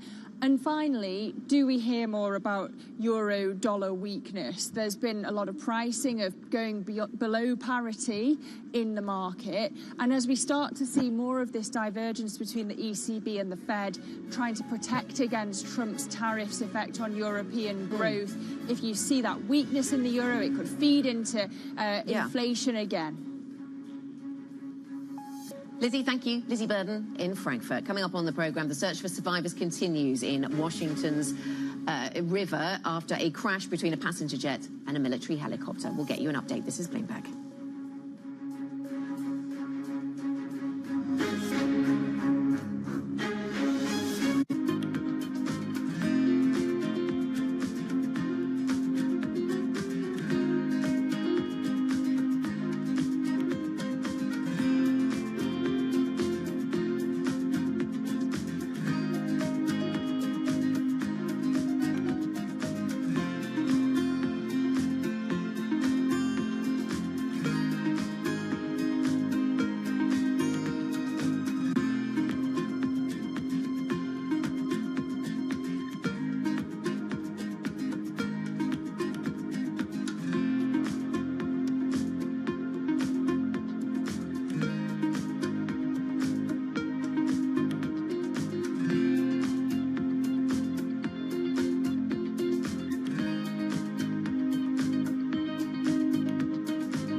In case you missed it, from Bloomberg's coverage at Davos. Do you think there's one particular thing that you'd like Trump to change in terms of what some people see as the over-regulation of banking in America? I don't believe, honestly, that we should have a huge amount of deregulation for larger banks. I think that's, you look back at COVID and any crisis, big banks now are strong, are able to step in and being part of resolving issues rather than being the one that creates issues. So I wouldn't really welcome a huge wave of deregulations. What I can see is that, of course, what happened in the US doesn't mean automatically that you will see in Europe or in Switzerland or in Asia deregulation. So the fact is that US banks may become even more competitive internationally through a more benign environment. Nobody covers Davos like Bloomberg. Listen carefully. Can you hear the rhythm in the markets?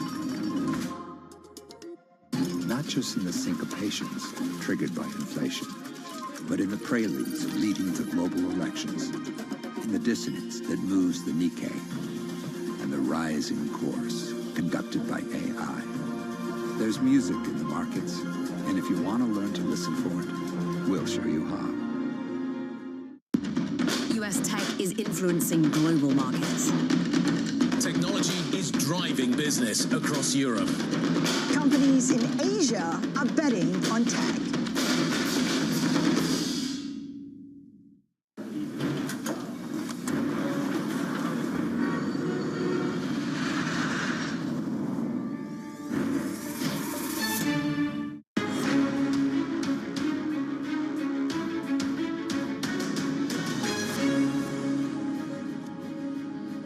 Welcome to The Pulse, everybody. Good morning. I'm Anna Edwards, in for Francine Lacroix this morning. Let's get to our top stories. A regional jet flown for American Airlines with 64 people on board has collided mid-air with a military helicopter in Washington, D.C., prompting a huge search and rescue operation in the Potomac River. A pause from the Fed and maybe for the foreseeable future, Jay Powell keeps rates on hold, triggering criticism from President Trump. The ECB is expected to cut later today. Plus, AI euphoria saves big tech from a mixed bag of results, with Meta CEO Mark Zuckerberg bullish on the company's artificial intelligence play. And let's start with the tech themes, shall we? It was a mixed bag of earnings from the US tech giants. Meta rising pre-market as CEO Mark Zuckerberg predicted that 2025 will be a really big year for AI. Tesla also gaining on its robo-taxi plans. Meanwhile, Microsoft falling in pre-market trade after it projected slow growth in its cloud business. This all comes in a really busy week for tech, as we heard about China's DeepSeek, certainly its performance on the App Store. That was the new bit of information. That sent shockwaves through the industry with its AI model sparking a market rout earlier this week. For more, we're joined now by Storm Uru, co-lead fund manager of global innovation at Lion Trust Asset Management. Storm, nice to have you with us. Let's talk about technology stocks, shall we? I mean, where to start? We're spoiled for choice, so many themes. Let's talk about Meta on the sort of positive side. Met with positive response because they're talking about this being a really big year and a lot of mentions of the AI assistant. First, tell me, how will the AI assistant make my life a lot easier? And then tell me what you thought of the Meta earnings. Good morning, Anna. It's great to be on the show today, particularly after so much volatility in the markets this week. It really is a great opportunity for investors in technology at the moment after this valuation reset from DeepSeek earlier this week. Meta earnings were extraordinary, and I think for us, it really is a canary in the coal mine for what companies can do if they embed AI into their business model and lean into the opportunity set. If you look back 2 years, Meta had operating profit margins of 20%. Last night, they printed operating profit margins of 48%. This is extraordinary operating leverage. And when you combine that with re-acceleration and top-line growth, you're looking at companies that are really leaning into this opportunity set and deploying it at scale and really achieving very high earnings per share growth. It's still very much an advertising story, is it? The Meta story. Exactly. So at the moment, what they're doing is they're using AI systems internally to provide with us better content positioned at better times when we're actually on Instagram or on Facebook. What that means is they can drive better ROI for their customers, merchants, who are advertising on their platforms, which means that they can get better pricing, and that's what we saw last night. Yeah, and thinking of those advertisers, I thought it was interesting that I think it was the CFO at Meta saying that they've seen no downtick in demand from advertisers as a result of any change to the content moderation policies that were widely covered recently. Thinking about DeepSeek then, how does DeepSeek relate to Meta? Because as the DeepSeek news dropped, we saw the markets discerning between Meta and Nvidia quite clearly and saying, hang on, this might not be all bad news for Meta, especially because they have their own open model, don't they, in the shape of Llama. So what does this mean? What does DeepSeek mean for a company like Meta? Yeah, so within AI systems development, we're going through quite a step change. And what we've had in the last 7 years is we've had progress driven by pre-training scaling. So it's both compute and data driving better AI systems. What emerged last year was a step change in opening up 2 new scaling laws. One is post-training. So that's after you've done the pre-training, you then go through a period of post-training. And the other one is inference time. So what we're now seeing is we're seeing early use cases of these 2 new scaling laws being deployed with new AI systems. So for us, DeepSeek was not a surprise. What it does do is it highlights to us as we go through the next 3 years is we're going to see significant breakthroughs from post-training scaling and time-to-inference scaling, which means that the cost of intelligence will continue to come down dramatically, and also the performance of AI intelligence will continue to increase. Yeah, and so onto Meta, I suppose, in that context, because what does it mean for businesses? Well, this isn't Meta, but you know, some businesses will be looking to get low-cost inferencing, and they don't really care particularly about the training side. They're not involved in the training side. So that's where the benefits might fall, on the low-cost inferencing side, I suppose. Well, we're going through a transition from software 1.0 to software 2.0. And this is a step change within the software ecosystem. So we've gone from an environment over the last 20 years where you have a CPU, traditional compute, then you have software developers developing code to provide you with software that gives you an end use case. Software 2.0 is built on accelerated computing, has an AI system embedded on top of that accelerated computing, and then has a software brought to you, and that software is developed using machine learning. So computers designing software for us to use on a day-to-day basis.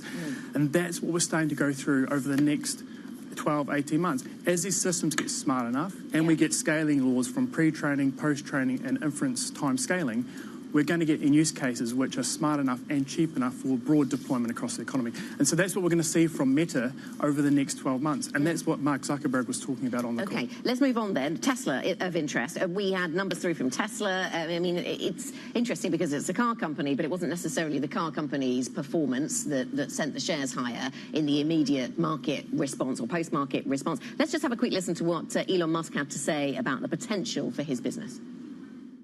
We're working hard to grow our annual volumes.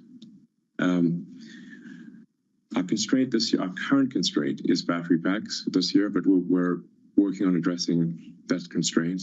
And I think we will make progress on addressing that constraint. And then things are really going to go ballistic next year and really ballistic in 27 and 28. Elon Musk there. So things will go ballistic for Tesla, he says, in 27 and 28. Ridiculously good is another way he described it. He steered away from the politics, but clearly he's hoping that the self-driving cars, he gets a welcome for that technology from the Trump administration, and he can make progress on that agenda. Yeah, so absolutely. So software 1.0, autopilot, that Tesla had developed for about 10 years was scrapped about 18 months ago. And then they started building new self-driving based on software 2.0, which has, from a standing start, Claire and I, who we run the Global Technology Fund together, we were out in San Francisco 6 months ago, went for a ride in a Model Tesla Y using their full self-driving capabilities. We went from one place, navigated San Francisco through the freeway, across, streets, around a cyclist. And it worked. It was so intuitive. Were you nervous? Terrified for the first couple of minutes. Yeah. But the key thing is that that's from a standing start. Within 12 months, they developed that level of capability. So Elon's saying that, by Q2 this year, we're probably going to have a robotaxi on the road in Austin. Shows you how quickly software 2.0 is developing. So for us, what's really important here is they're bringing a robotaxi to market around about $30,000 per car. A Waymo costs between $150,000 and $200,000. significant difference in cost. Yeah. And that's the reason why he's talking about the demand surge that's coming for Tesla Robotaxi if they're able to deliver at that particular price. It's the same thing with DeepSeek. DeepSeek's dropping the cost of inference, which then drives demand. Yes, and to some degree, that benefit can be spread around the sector, or some will benefit, from that. Azure, then, that was the fly in the ointment from the Microsoft perspective. At least that seemed to disappoint some and lead to some negative responses. What did you make of the Microsoft numbers? Microsoft for the last 8 years has been a buy and hold stock. It's benefited from the rise in cloud computing, the expansion of seats within the enterprise, and it's been in such a dominant market position. But we're transitioning from software 1.0 to software 2.0, and what that means is seat-based pricing no longer works. It's all about consumption-based pricing, and that's what ServiceNow talked about last night as well, and that's the reason why their stock fell about 8%. It's because they're transitioning their business model away from seat-based pricing to consumption-based pricing. So enterprise software companies that base their business model on seat-based pricing are going to go through a period of readjustment over the next 3 years. And so we sold Microsoft about 6 months ago now. We think that the core business is now under threat, has a very good position within cloud, but the core business, I've for the last 20 years, I've been using Microsoft Word and Microsoft Excel every single day. Spend way too much time on these two bits of software, but I've started using Perplexity for a lot of things that I used to use Microsoft Word and Microsoft Excel now. So I use Microsoft Word now, about 80% less than what I used to, even within one year ago. And Perplexity is built on software 2.0. Okay, really interesting. So questions around the product range, but also around the pricing of it. Thank you very much, Storm, for coming to talk to us. Storm Uru, co-lead fund manager of global innovation at Lion Trust. More tech news that's trending on the Bloomberg terminal right now. Bloomberg has learned that the Trump administration is exploring additional curbs on the sale of NVIDIA chips to China. Sources say officials are focused on chips used for AI development that have already been scaled down to meet existing restrictions. NVIDIA shares fell, extending a rocky week for the chip maker. A group of American investors vying to buy TikTok has secured more than $20 billion for their offer. That's according to Jesse Tinsley, the tech entrepreneur organising the bid. The group has also recruited 2 additional tech bosses as investors, including the Roblox co-founder and CEO. Last week, President Trump signed an executive order to delay enforcing a law that would ban TikTok in the United States unless ByteDance divests it there. Let's get the latest now on the passenger plane that collided mid-air with a military helicopter in Washington, D.C. Bloomberg's global aviation editor, Benedict Camel, joins us now. Benny, I know that rescuers are spending a lot of time scouring the river to see if they can find survivors. Bring us up to speed with the latest headlines. So the latest is that the rescue mission is underway, the salvage mission. We know very little about the progress of that for the time being. There was a press conference a couple of hours ago at the airport involving some key participants in that. So the mayor was there, the fire department was there, the senator from Kansas, where the flight originated, was there. There was no update on possible casualties or survivors. Generally, the mood and the tone was quite dark, shall I say. It's night there. It's cold. The water is murky. It's icy. The planes both went down, or the aircraft, the plane and the helicopter both went down into the river. There's some footage on social media showing the fuselage of the larger plane broken up. So none of this looks like there will be many survivors, but obviously it's far too soon to say that. But barring a miracle, this will be a very tragic event. And it's very sad in itself, Benny, but it comes on the back of many other sad events within the aviation sector. We talked at the top of the programme about how actually after a period of very few fatal accidents within the aviation sector, we seem to have had quite a number. And I'm struck by, I'm thinking of the one in Japan, which also took place at an airport. And I'm just wondering whether we're going to need to see some kind of rethink for the way that different types of traffic are managed around airports in that busy airspace. There has been a lot of work that's been put into sort of what's called near-air collisions, both on the ground but also in the air. The technology's been updated. The FAA in particular has spearheaded programs on that. But you're right, there have been more cases like this. They are still very few, and aviation remains a very safe industry. But, they are obviously cases that spook the general public and make people sort of reconsider, do we have all the systems in place? You mentioned the one in Japan a good year ago. That was an A350, large, wide wide-body aircraft that plowed into a small stationary plane on the ground in Tokyo. We then had the case earlier, about a month ago, end of last year. That was the South Korean plane that attempted an emergency landing, but then tragically skidded into a concrete wall and killing everyone on board. And now this one, it's interesting in this case that it happened in a very heavily surveyed part of the airspace. So this is miles away from the White House, obviously very closely controlled. So there will be a lot of questions surrounding that. You know, which aircraft was out of position here? What was the level of communication between the tower, air traffic control, and the people in the air? That's something that will be very closely watched. President Donald Trump has already weighed in.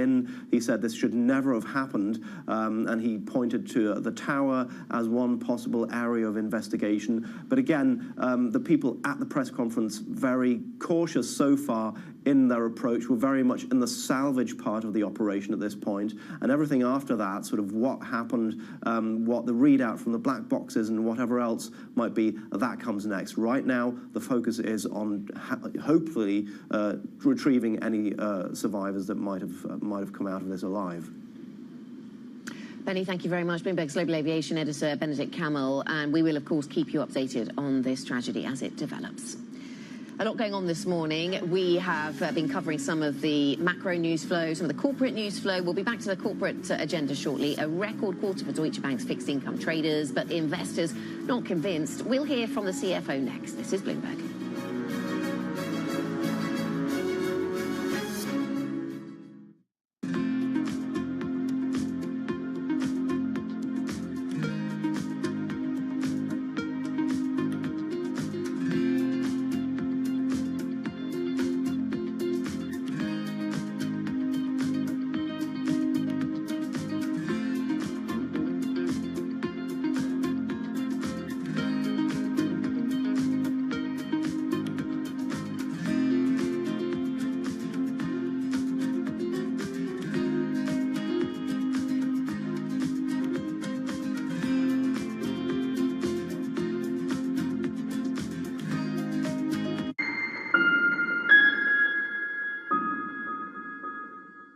Welcome to the world of decentralized finance. Massive outperformance from Bitcoin. Bloomberg is covering all things crypto, the people. The tectonic shift emanating from Washington. All we're looking for is clear rules and an ability to build in the United States. Crypto shouldn't be partisan. The transactions. Really a record-breaking moment. Crypto VC is back. And the technology. It's really the beginning of a global on-chain economy. And if America doesn't embrace it, we're going to be left behind. Bloomberg Crypto, only on Bloomberg.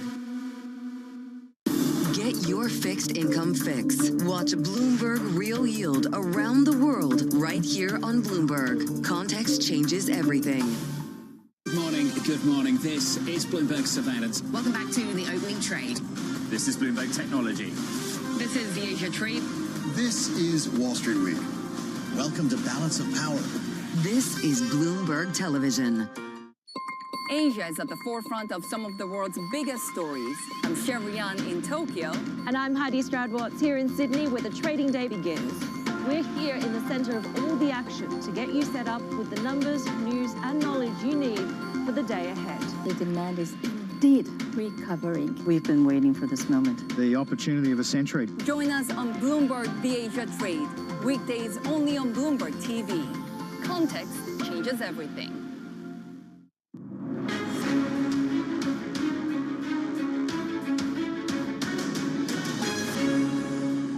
It's fair to say that in 2025, we are expecting the unexpected.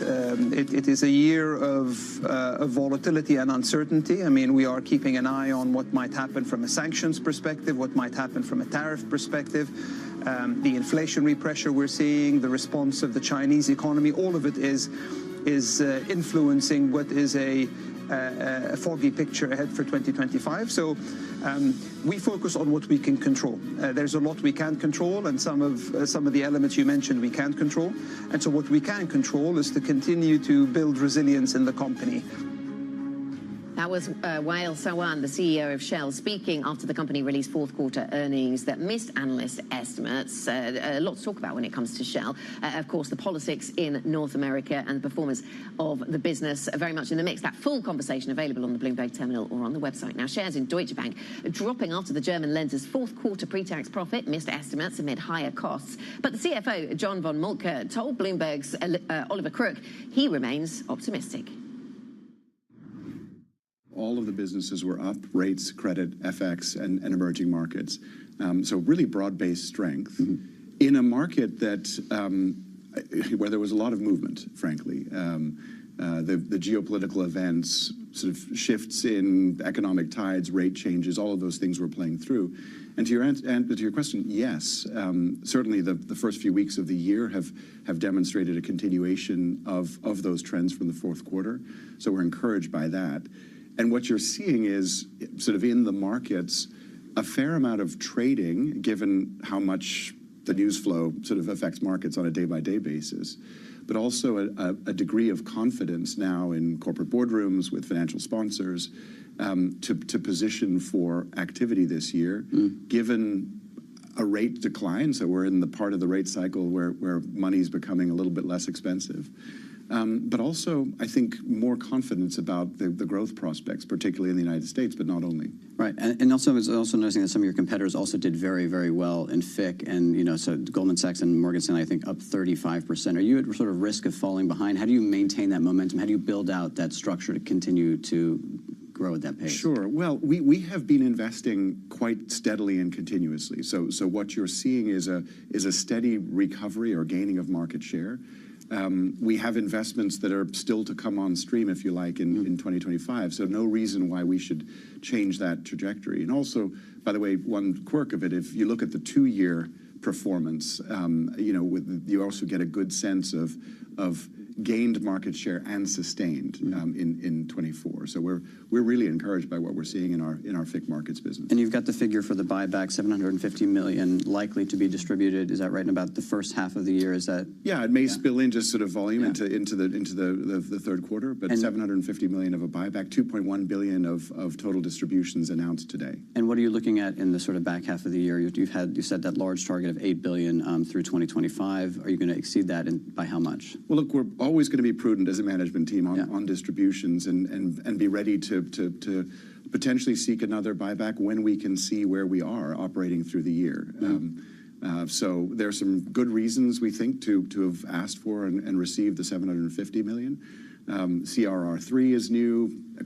Our economic development is still uncertain. Impact of tariffs in Germany. So some reasons to hold back. But we think that at 13.8 of a common equity tier 1 ratio, and with our outlook in terms of earnings and performance this year, we think we'll be in a comfortable place by the end of the year. That was the Deutsche Bank CFO, James von Moltke, speaking to Bloomberg's Oliver Crook. In a pivotal moment for German politics, the country's parliament has approved a resolution for tougher immigration rules. It's the first time the far-right AfD has helped one of the mainstream parties, in this case the CDU-CSU bloc, secure a majority in parliament. Chancellor Olaf Scholz accused CDU leader Friedrich Merz of resorting to populism ahead of the election next month. Plenty more to come here on The Pulse. This is Bloomberg.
From our studios in New York and San Francisco, our expert hosts have the data and analysis from the companies you know and the startups to watch, plus the interviews you don't want to miss. Watch Caroline Hyde and Ed Ludlow on Bloomberg Technology, the only daily business show dedicated to tech, right in the middle of the trading action. Live every weekday, only on Bloomberg Television. Context changes everything. It's a multi-trillion-dollar industry. We'll show you what's happening in ETFs like no one else. ETF IQ, only on Bloomberg.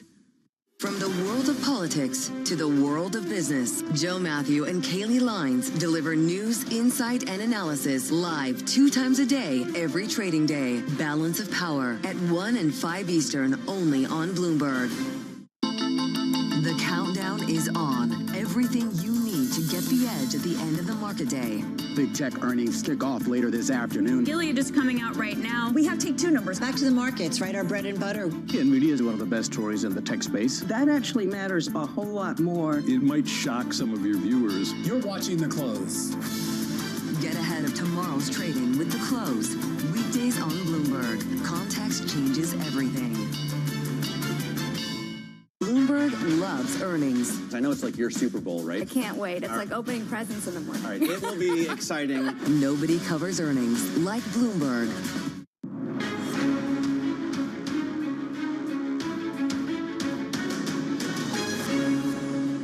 We've asked Heathrow to come forward with plans by this summer, and we hope to be able to grant a development consent order in this Parliament, so spades in the ground in this Parliament. But other projects can get going sooner. We've committed to build 1.5 million homes in this Parliament, and we've made it easier to build, for example, around commuter railway stations, with the default answer for planning applications now being yes. That was the UK Chancellor Rachel Reeves speaking to us earlier. Meanwhile, Ryanair has criticised Reeves for backing a 3rd runway at Heathrow. Worth pointing out, Ryanair has not ever and does not fly to Heathrow, but calling the move a distraction. It's rubbish. And not only is it rubbish, she knows it's rubbish. You know, we've given her a growth plan. We said, as Rotary in December said, scrap APD, cost $4 billion. It's not big in the UK budget terms, but we would deliver 50% traffic growth, and not just in London, but across all the regional airports of the UK the next 4 years. And all we got back was, no, we're going to talk about a 3rd runway in Heathrow. She knows a 3rd runway in Heathrow won't be delivered until about 2040, possibly even 2050, if at all. This is a dead cat she's throwing up on the table to mask the fact that she has no growth plan. If you want a growth plan, abolish APD. It puts money back in the pockets of UK families, UK visitors, and it will result in dramatic growth across not just London, but the regions. Give me some numbers on that. Well, cost that you pay, total tax take from APD in 1 year is $4 billion. Total UK spending in a year is about 1,200 billion. So you're talking about 3% of the budget. It's pretty small. But, I mean, our growth, Ryanair's traffic would grow from about 55 million passengers to about 85, 90 million passengers within 4 years. And that would be growth. That's a commitment. That's a commitment in writing. We have the aircraft deliveries coming to us. We love to put those aircraft here in the UK, but we're not putting them in the UK if we have our passengers have to pay a tax going from 13 to 15 pounds on tickets, the average price of which are 40 pounds. It's an absurd tax take. It's clear she doesn't know how to deliver growth and that she has no plan to deliver growth. And talk of a 3rd runway in Heathrow is just a distraction. If there were more slots at Gatwick, would you take them? We'd certainly talk to Gatwick about them. I mean, there are midday, mid-morning and mid-afternoon slots there at the moment, but frankly, while APD is going from 13 to 15 pounds on a short-haul economy ticket costing 40 quid, we're not growing in the UK. Ryanair CEO Michael O'Leary there. We have a mixed picture for you on US tech heading into the start of trade. This is Bloomberg.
about quantum computing? People talk about that. Is that something that I should be looking at investing in? I've made a lot of mistakes, betting on these new technologies like AR, VR turns out to be not so big, 3D printing turns out to be not so big. My estimate is $100 trillion was invested in today's dollar in the PC, CPU-based infrastructure. All this is going to get ripped out to put $100 trillion or more in now a GPU-based infrastructure. In that sort of quantum of numbers, I feel that the quantum computing is going to be very small. You always are worried about, I presume, geopolitical events. So are there some geopolitical events you're worried about right now? Yes. I don't know why, but for some reason, I love thinking about black swans. And at the office, everybody thinks I'm weird because I'm always thinking about what can go wrong. But underpinning the AI is the chips. And the chips, despite the CHIP Act, which I think was a good idea for the US, I still think like 80% or so of the capex of TSM is in Taiwan. And so at the leading edge, a lot of capacity is in one very small area. Forget that it's just in China, it's in a very small area. I think that's very risky. From the beating heart of global finance, economics and politics, and wherever newsmakers are moving markets, Bloomberg brings you conversations that allow for deep discussions and important insights. What do you think the future is for inflation? Is this new normal? Are markets too optimistic? How do you worry about the things that are outside your control? How does the current fighting completely stop? I'm Francine Lacroix, and this is The Pulse, every weekday only on Bloomberg. Bloomberg brings you breaking news 24 hours a day, powered by 2,900 journalists and analysts in more than 150 offices across the globe. Bloomberg Television. Context changes everything. Bringing you up-to-the-minute geopolitical news whenever and wherever it happens. I'm Stephen Engel at the Forbidden City in Beijing, and this is Bloomberg.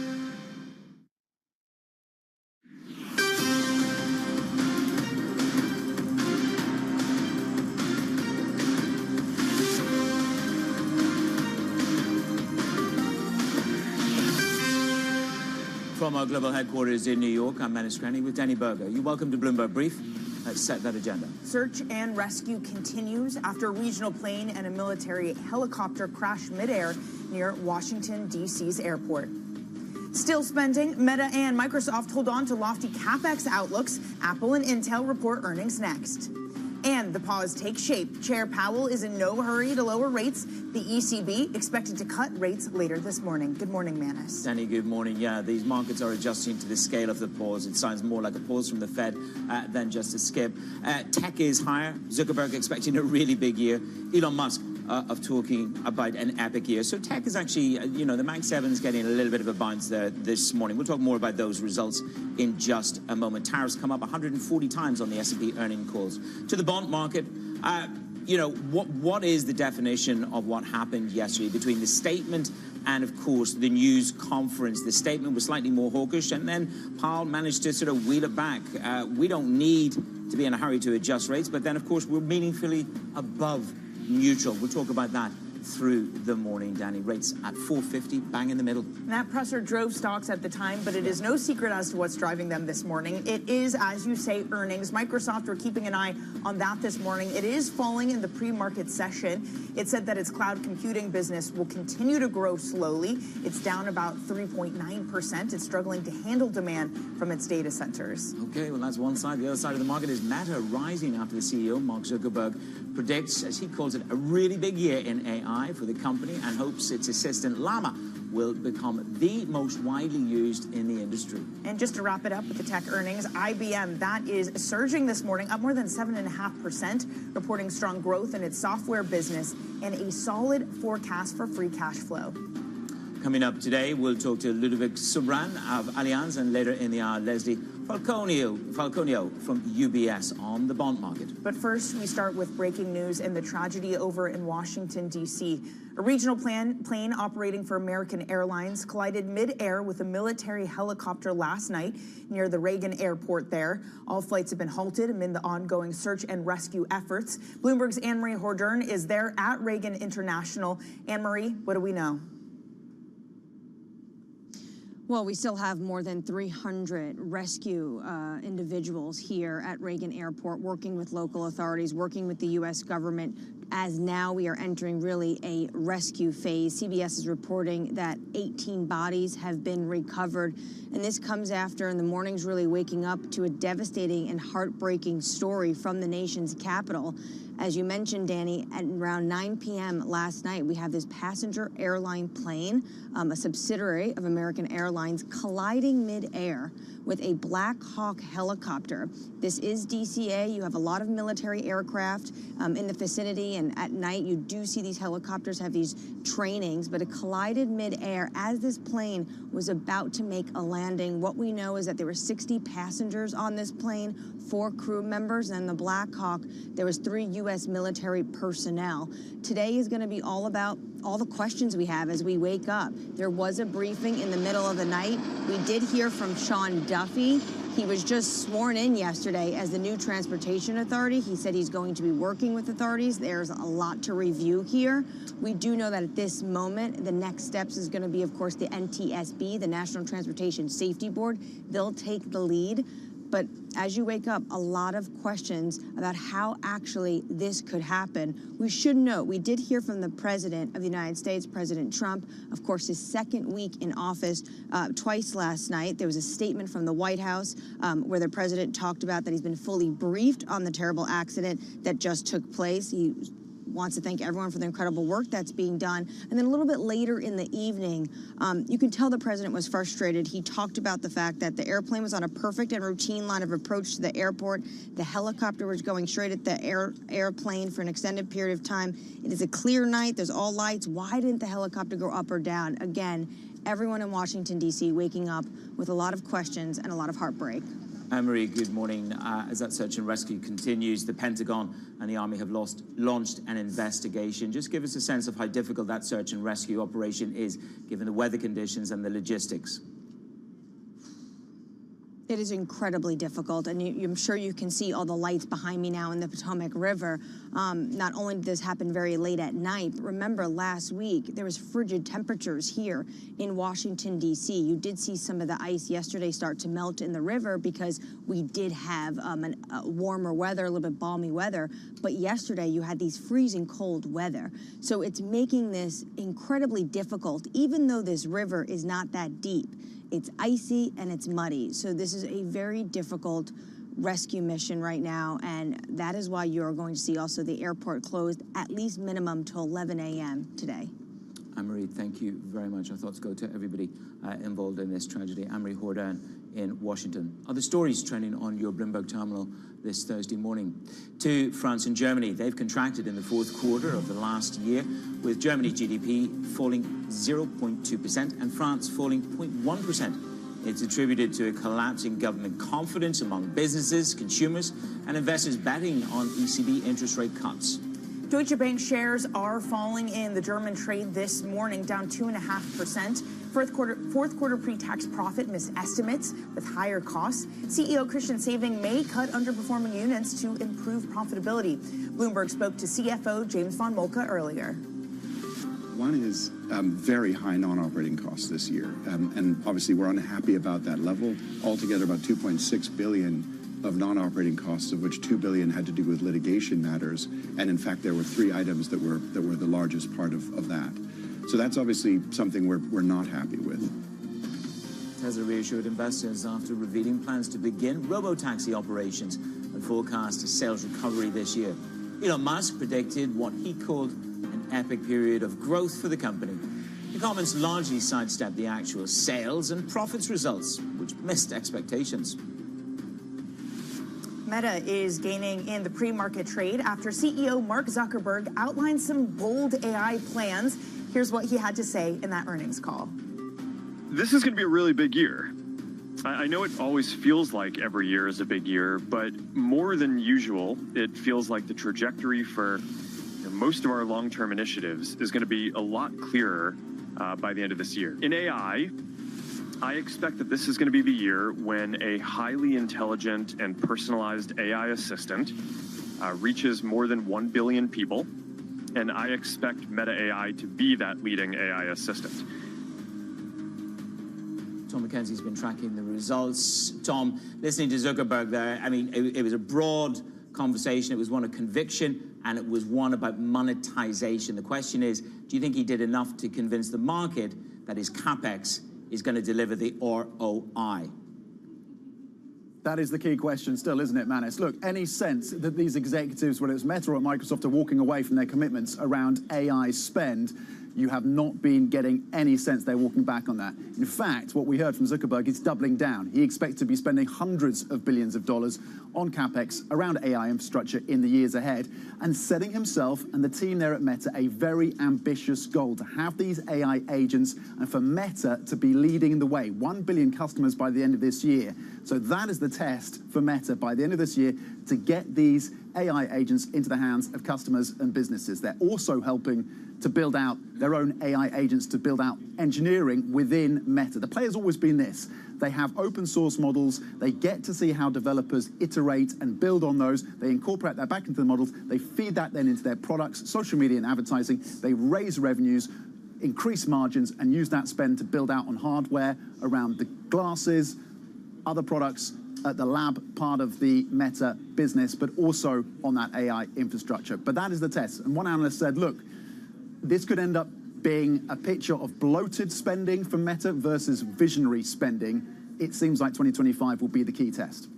Well, there's a question yesterday. Who was the more important person? Was it Jay Powell or was it Satya Nadella of Microsoft? You could maybe argue with Satya Nadella, who had a lot to say about DeepSeek and speaking really positively about the changes, though we're showing the shares pre-market, Tom, that didn't seem to save them from some disappointments. What did we learn? Yeah, well, we learned a couple of things. One, the comments on DeepSeek, and he said there are real innovations, both, by the way, Mark Zuckerberg and Satya Nadella, talking about the real innovations that come through as a result of DeepSeek. This at the same time that we know that Microsoft and OpenAI are scrutinizing exactly how DeepSeek built the model they did and whether or not they lent more heavily than maybe they should have on OpenAI's models. Nonetheless, Satya Nadella talking about what this means in terms of pricing more generally for AI. It becomes cheaper. He talked about models being commoditized. That drives down the price point. And again, that drives into the adoption idea that AI becomes adopted much more widely. The challenge for Microsoft right now on the earnings is around the data centers.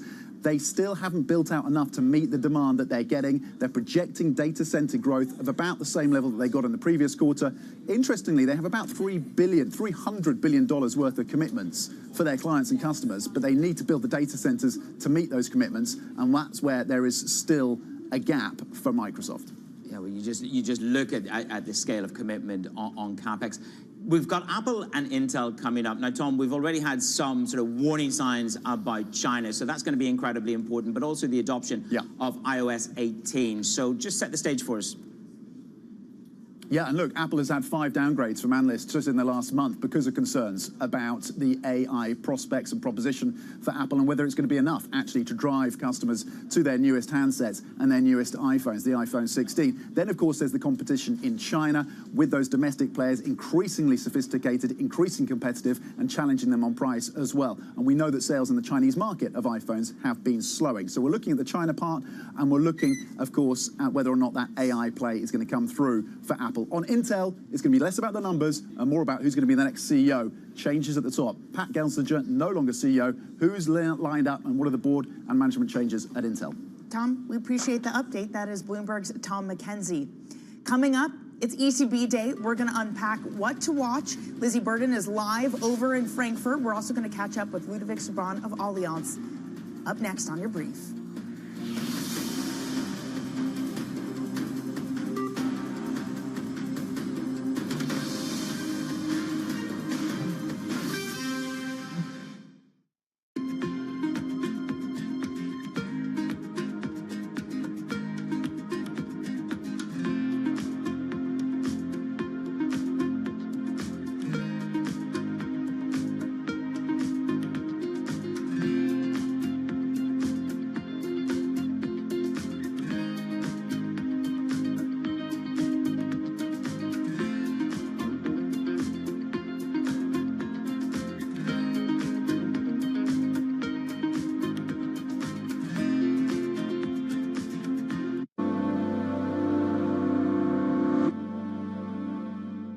Listen carefully.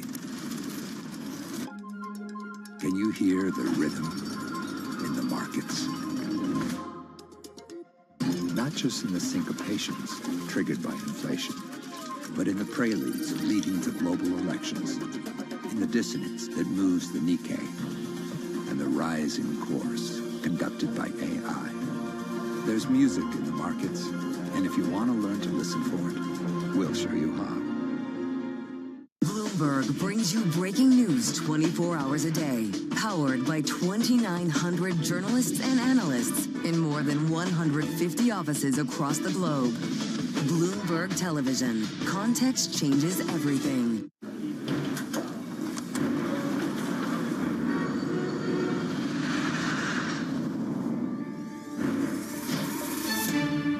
Welcome to the world of decentralized finance. Massive outperformance from Bitcoin. Bloomberg is covering all things crypto, the people. The tectonic shift emanating from Washington. All we're looking for is clear rules and an ability to build in the United States. Crypto shouldn't be partisan. The transactions. Really a record-breaking moment. Crypto VC is back. And the technology. It's really the beginning of a global on-chain economy. And if America doesn't embrace it, we're going to be left behind. Bloomberg Crypto, only on Bloomberg.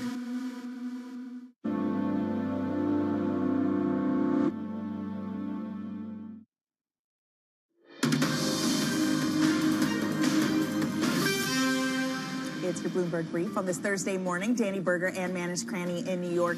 And we are 3 hours away from an ECB rate decision. They're widely expected to cut by another quarter point. Let's get to Bloomberg's Lizzie Burton, who's at the ECB headquarters in Frankfurt. Lizzie, what are we expecting today?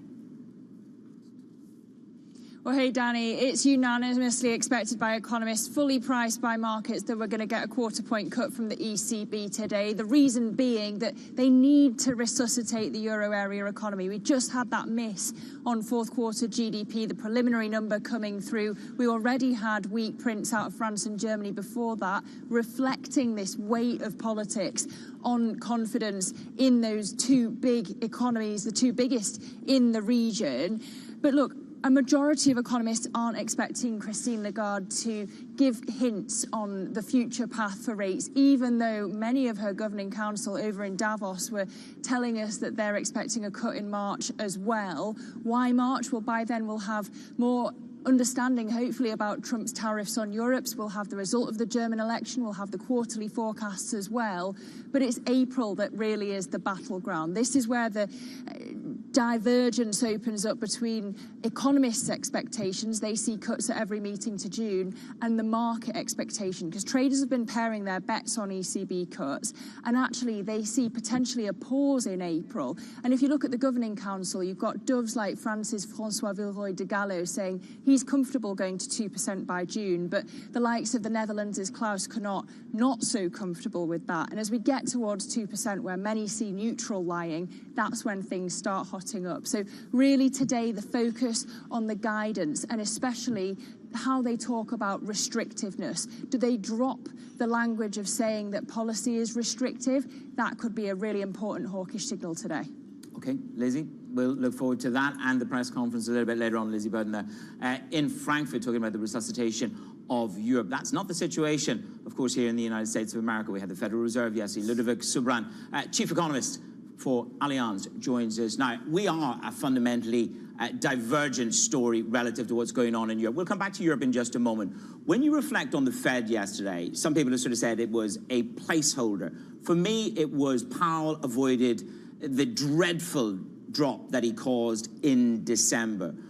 Tell me your assessment of the kind of pause that he has set us up for, or in your mind, is it perhaps less aggressive than a substantial pause? I mean, well, look, we've been talking about it for quite some time.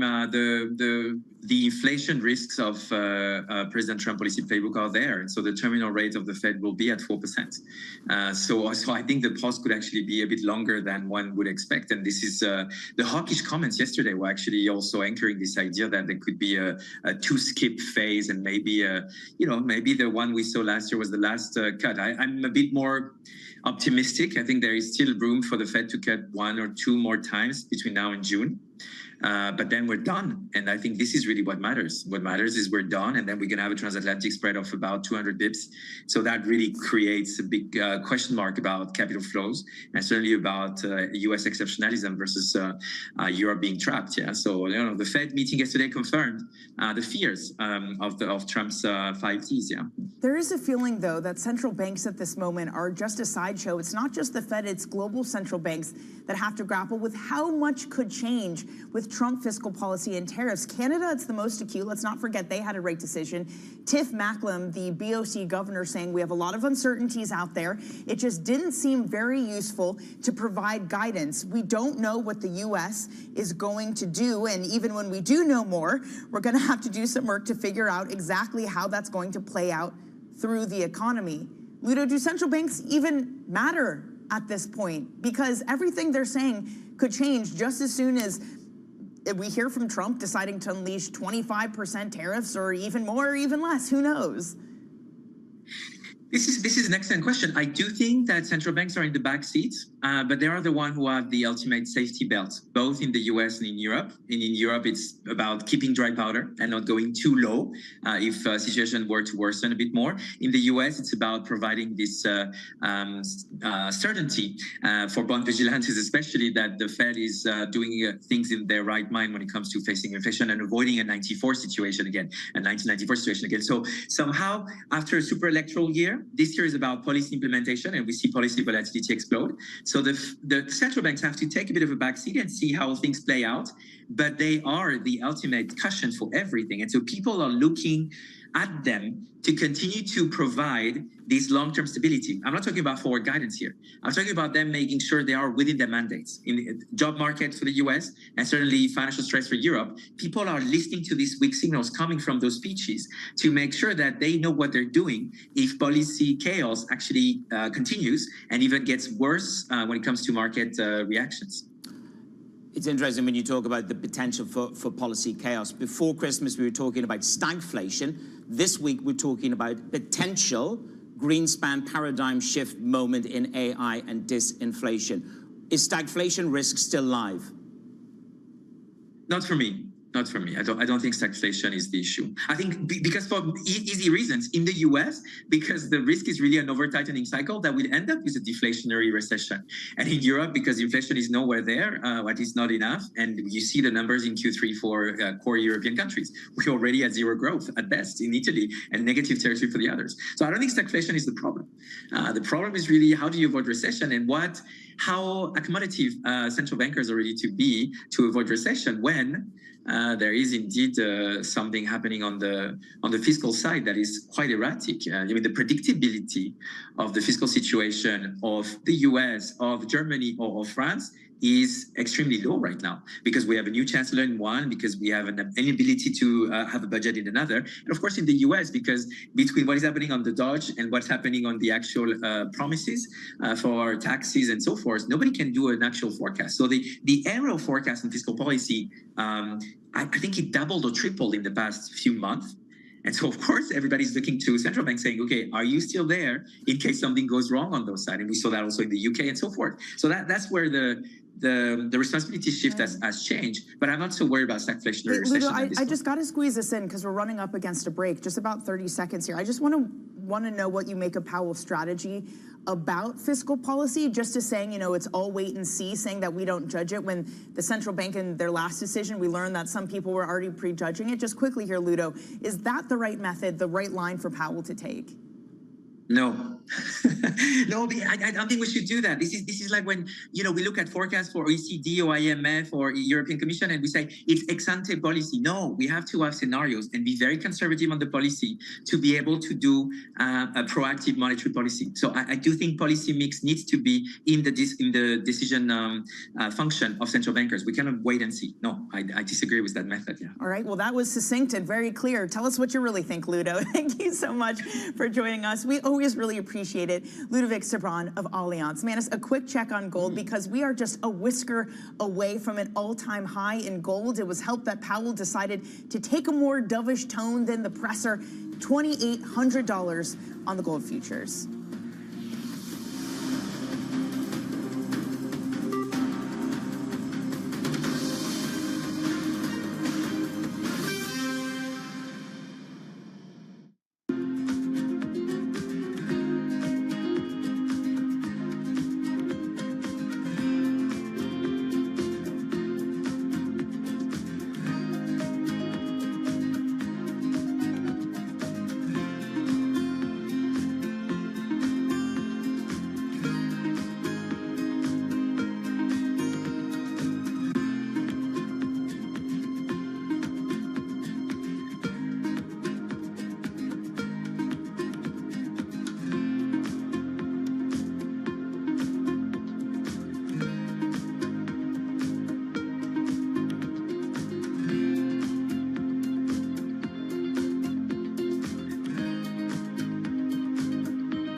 think one of the dirty little secrets of credit is that the businesses generally don't pay you back, right? The markets pay you back, M&A pays you back.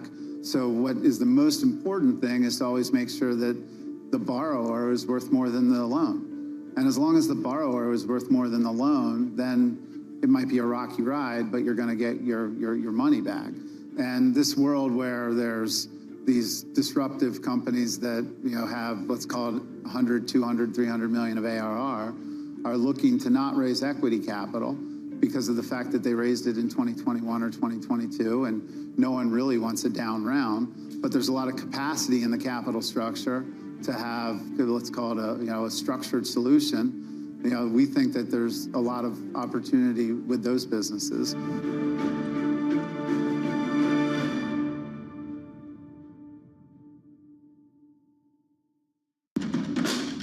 There is this real momentum from Wall Street. We are basically deep in the European earnings season. Take a look at how we're faring when it comes to Asian markets. David Weston. Join me for the next generation of Wall Street Week, telling stories of capitalism from business, markets, economics, tech, and climate. Each week, we'll go on the road for a look at what lies behind the headlines of today and what will likely be the headlines tomorrow. Above all else, is emissions. Done nothing but grow immensely. To me, that's an extraordinary sign. We can be the change that we want to see. Watch the all-new Wall Street Week. More than what you need to know, it's what you need to think about.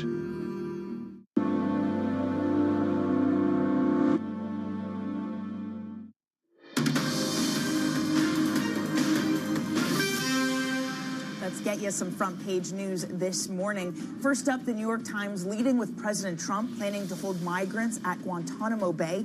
He's asking the Pentagon and Department of Homeland Security to examine creating a facility that could house up to 30,000. Next up, the Journal reports that Meta has agreed to pay $25 million to resolve President Trump's claim of illegal censorship after January the 6th. The payment will be divided between Trump's presidential library and other banned Facebook users who sued Meta. The settlement comes as CEO Mark Zuckerberg has loosened the content restrictions, Danny. And just quickly on the Bloomberg, SoftBank is discussing to invest as much as $25 billion in OpenAI. They already have a $15 billion commitment to a JV, that Project Stargate. The plans are in early stages. Representatives from both companies declined to comment. Coming up, we'll continue to talk about tech. This time, it's their earnings.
In 2000, post-Napster, generally everybody wrote off the recorded music industry, including the investment community.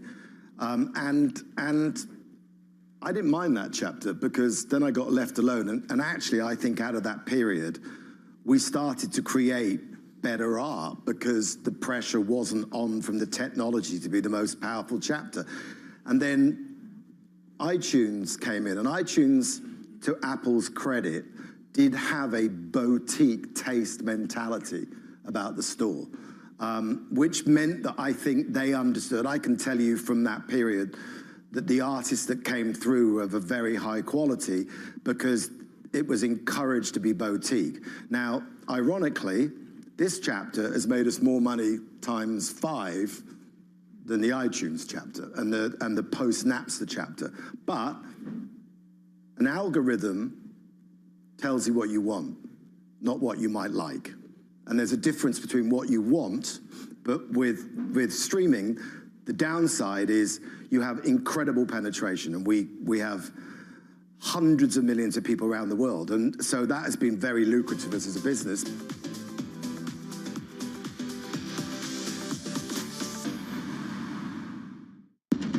US tech is influencing global markets. Technology is driving business across Europe.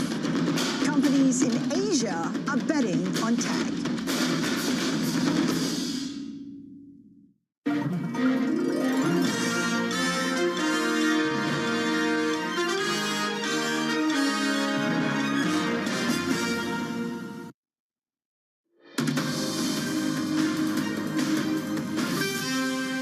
From our global headquarters in New York City, welcome to Bloomberg Brief. Danny Berger and Manish Kranny here. Let's set your agenda.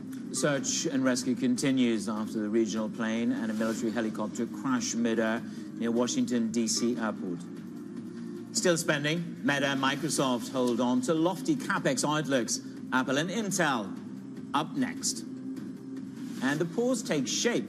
Chair Powell is in no hurry to lower rates. The ECB is expected to cut later this morning. Danny, good morning. There's a little bit of a lifeboat in tech this morning. Yeah, thank goodness, because stocks initially fell after the Powell presser. They got a little bit of a relief after Powell walked back some of the hawkishness in the statement. But it is a drop from Microsoft pre-market, gains from Meta and Tesla. We'll dig into some of the specifics in just a moment. When it comes to your 10-year yield, those inching to a new 2025 low of 4.5%. We are just above that. Again, that comes back to Powell, but Manis, maybe a boring presser, otherwise not getting dragged into the big questions of the day, which were tariffs, immigration, and tax. Well, you know what? Maybe some people out there are probably quite grateful that it was, I think BMO described it as bland, but the issue is he didn't have that calamity impact on equities and bonds that he had in December. This was a much more, let's say, slightly hawkish statement, but then meaningfully restrictive, and we don't need to get to 2% to actually cut rates. So there was sort of like a bid and two offers there for you. So you go, okay, well, I'll take that. Can I be honest? I don't mean to sound like a nihilist here, but yesterday just felt like this big exercise in futility, right? We have these huge macro themes, policy uncertainty, AI. Literally no one's addressing it. Powell brushing aside, saying wait and see what happens with policy. And then when it comes to these tech earnings, they basically were like, oh, DeepSeek is great news for us. We're going to continue to spend. It just was almost frustrating that we didn't really get to the core of some of the big questions that we have. Well, that was an evangelist moment for Satya Nadella, which was, yeah, you know, we can have our cake and eat it, actually, kind of thing. But, you know, we'll all embrace this for now, but we've got to watch him brief on it. But nobody stepped back from their CapEx commitments, right? And everybody really stepped forward to try and validate those. And that's the crux of what 2025 is. Again, it comes back to the same thing with policy. We just don't know the impact, be it Trump tariffs or DeepSeek and cheaper AI. Meta, though, Manis, is gaining in the pre-market. Let's just take a look at those shares. CEO Mark Zuckerberg outlined a bold AI plan. Here's what he had to say. This is going to be a really big year.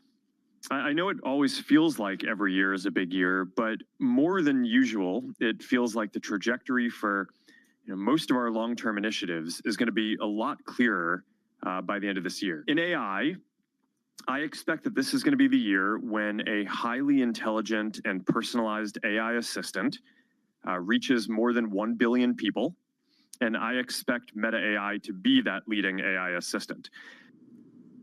Joining us now is Mandeep Singh from Bloomberg Intelligence. Mandeep, Meta going on to say that CapEx is still going to grow 70% in 2025 to a high-end estimate of $65 billion. Did Monday change nothing for these tech giants?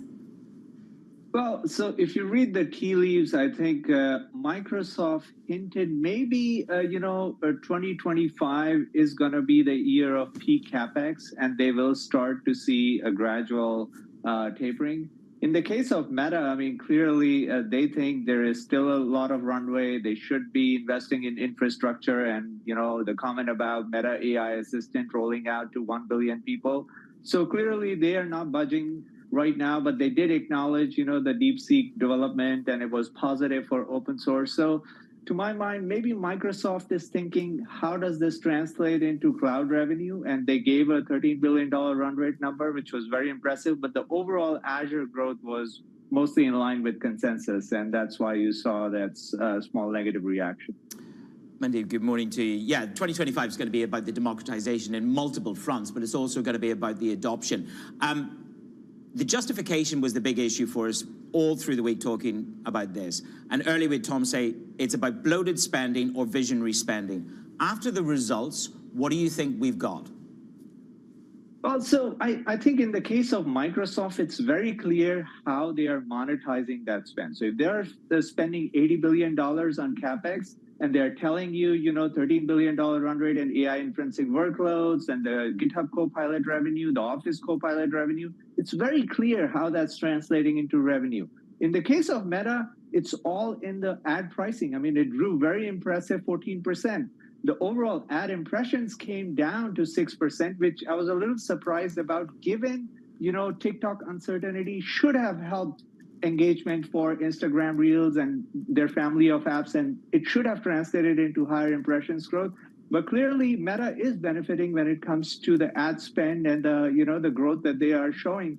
It's just the separation of lines when it comes to the AI contribution versus the core business. It's not that clear. And they talked about 2025 being the year where they'll decide whether Reality Labs spend will continue or not. So that was a positive in terms of this being the year where they will be very critical about the Reality Labs, showing some growth. Mandeep, speaking of spending, and just quickly here, 5 p.m. today, we're going to get Apple results. Is their strategy of not spending the tens of billions on AI going to look a whole lot smarter after this week? I think so. I mean, look, the DeepSeek approach has shown that you can do this a lot more efficiently, and Apple has always come from behind and gotten it right. So I do think they will look a lot smarter today than they did last quarter because of the DeepSeek paper. Okay, well, we're banking on a number of things, aren't we? A really big year from Mark Zuckerberg, as you said. And Elon, don't forget Elon, he promised us an epic year as well. So it is giving us a boost this morning. Mandeep, thank you very much. And just with that in mind, let's just give you a quick snapshot of what's going on with these markets. The context around the capex there and the monetization is helping you on the stock side of things. The dollar is dipping an eighth of 1%. The question is, how long of a pause has the FOMC and Jay Powell actually set us up for? And then 10-year government bond yields, Danny. I mean, the market right now, March possibility, that's down to 19% from 30% going into this. I just wonder, which side does this bond market look at? A meaningfully restricted Fed that doesn't need to get to 2%. I mean, that's what 2 for the doves and 1 for the hawks, which is, of course, the narrative around inflation in the statement. Or we could go back to Ludo. The Fed is a sideshow. All that matters is central bank policy, not central bank policy, fiscal policy, and they're all just along for the ride. Yeah, and that's Allianz. There's a 200 basis points differential between Europe and the United States of America, and that will drive your capital flows. One to remember. Let's see what the ECB does later on today. We've got full coverage. Let's get back to Washington. All flights have been halted and rescue efforts continue after the deadly mid-air crash near Ronald Reagan Airport. Anne-Marie Hordan is there for us now. Anne-Marie, good morning to you. What is the current status of this search and rescue on the ground? Good morning. Well, it's continuing with divers and first responders here on the scene, still in the Potomac River, just trying to rescue and bring out any bodies that they can. At this moment, according to CBS, there's about 18 bodies that have been rescued. We do know that this morning we will get an update. The mayor of D.C. said that officials will be back at DCA, Reagan International Airport, where I am right now, at 7:30 a.m. for an update. There's a ton of questions that everyone has about how this can actually happen. This passenger plane that was landing at the airport around 9 p.m. last night had this mid-air collision with a Black Hawk helicopter. We do know this helicopter, according to reports, was training. There's 3 U.S. military personnel on the helicopter. There was 60 passengers on that subsidiary flight of American Airlines and 4 crew members. That is what we know right now. We're waking up with a ton of questions. We know that a number of authorities are involved, including the FAA and also the National Transportation Safety Board, the NTSB. They will be taking the full lead of this investigation, and we hopefully will get more news earlier this morning. We should note that a lot of this also is coming as there is a transition of power happening in Washington, D.C. It's just the second week of President Trump's administration. The transportation secretary was only sworn in hours before this crash took place, and he was also here last night updating individuals. So they're still waiting for their teams to be in place, but a lot of questions how something like this, how this kind of collision can happen in the nation's capital. Certainly, and Anne-Marie, we appreciate all the updates as we start to try to answer some of those questions. Anne-Marie Hordern there live from Reagan Airport in Washington, D.C. You're watching Bloomberg Brief.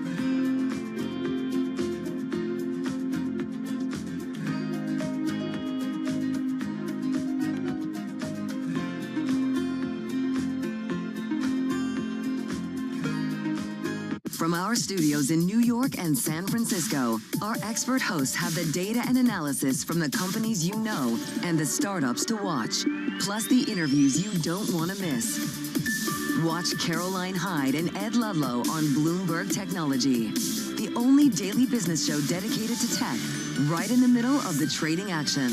Live every weekday, only on Bloomberg Television. Context changes everything. In case you missed it, from Bloomberg's coverage at Davos. Do you think there's one particular thing that you'd like Trump to change in terms of what some people see as the over-regulation of banking in America? I don't believe, honestly, that we should have a huge amount of deregulation for larger banks. I think that's, you look back at COVID and any crisis, big banks now are strong, are able to step in and being part of resolving issues rather than being the one that creates issues. So I wouldn't really welcome a huge wave of deregulations. What I can see is that, of course, what happened in the US doesn't mean automatically that you will see in Europe or in Switzerland or in Asia deregulation. So the fact is that US banks may become even more competitive internationally through a more benign environment. Nobody covers Davos like Bloomberg. The countdown is on. Everything you need to get the edge at the end of the market day. Big tech earnings kick off later this afternoon. Gilead is coming out right now. We have take two numbers. Back to the markets, right? Our bread and butter. NVIDIA is one of the best stories in the tech space. That actually matters a whole lot more. It might shock some of your viewers. You're watching The Close. Get ahead of tomorrow's trading with The Close. Weekdays on Bloomberg. Context changes everything.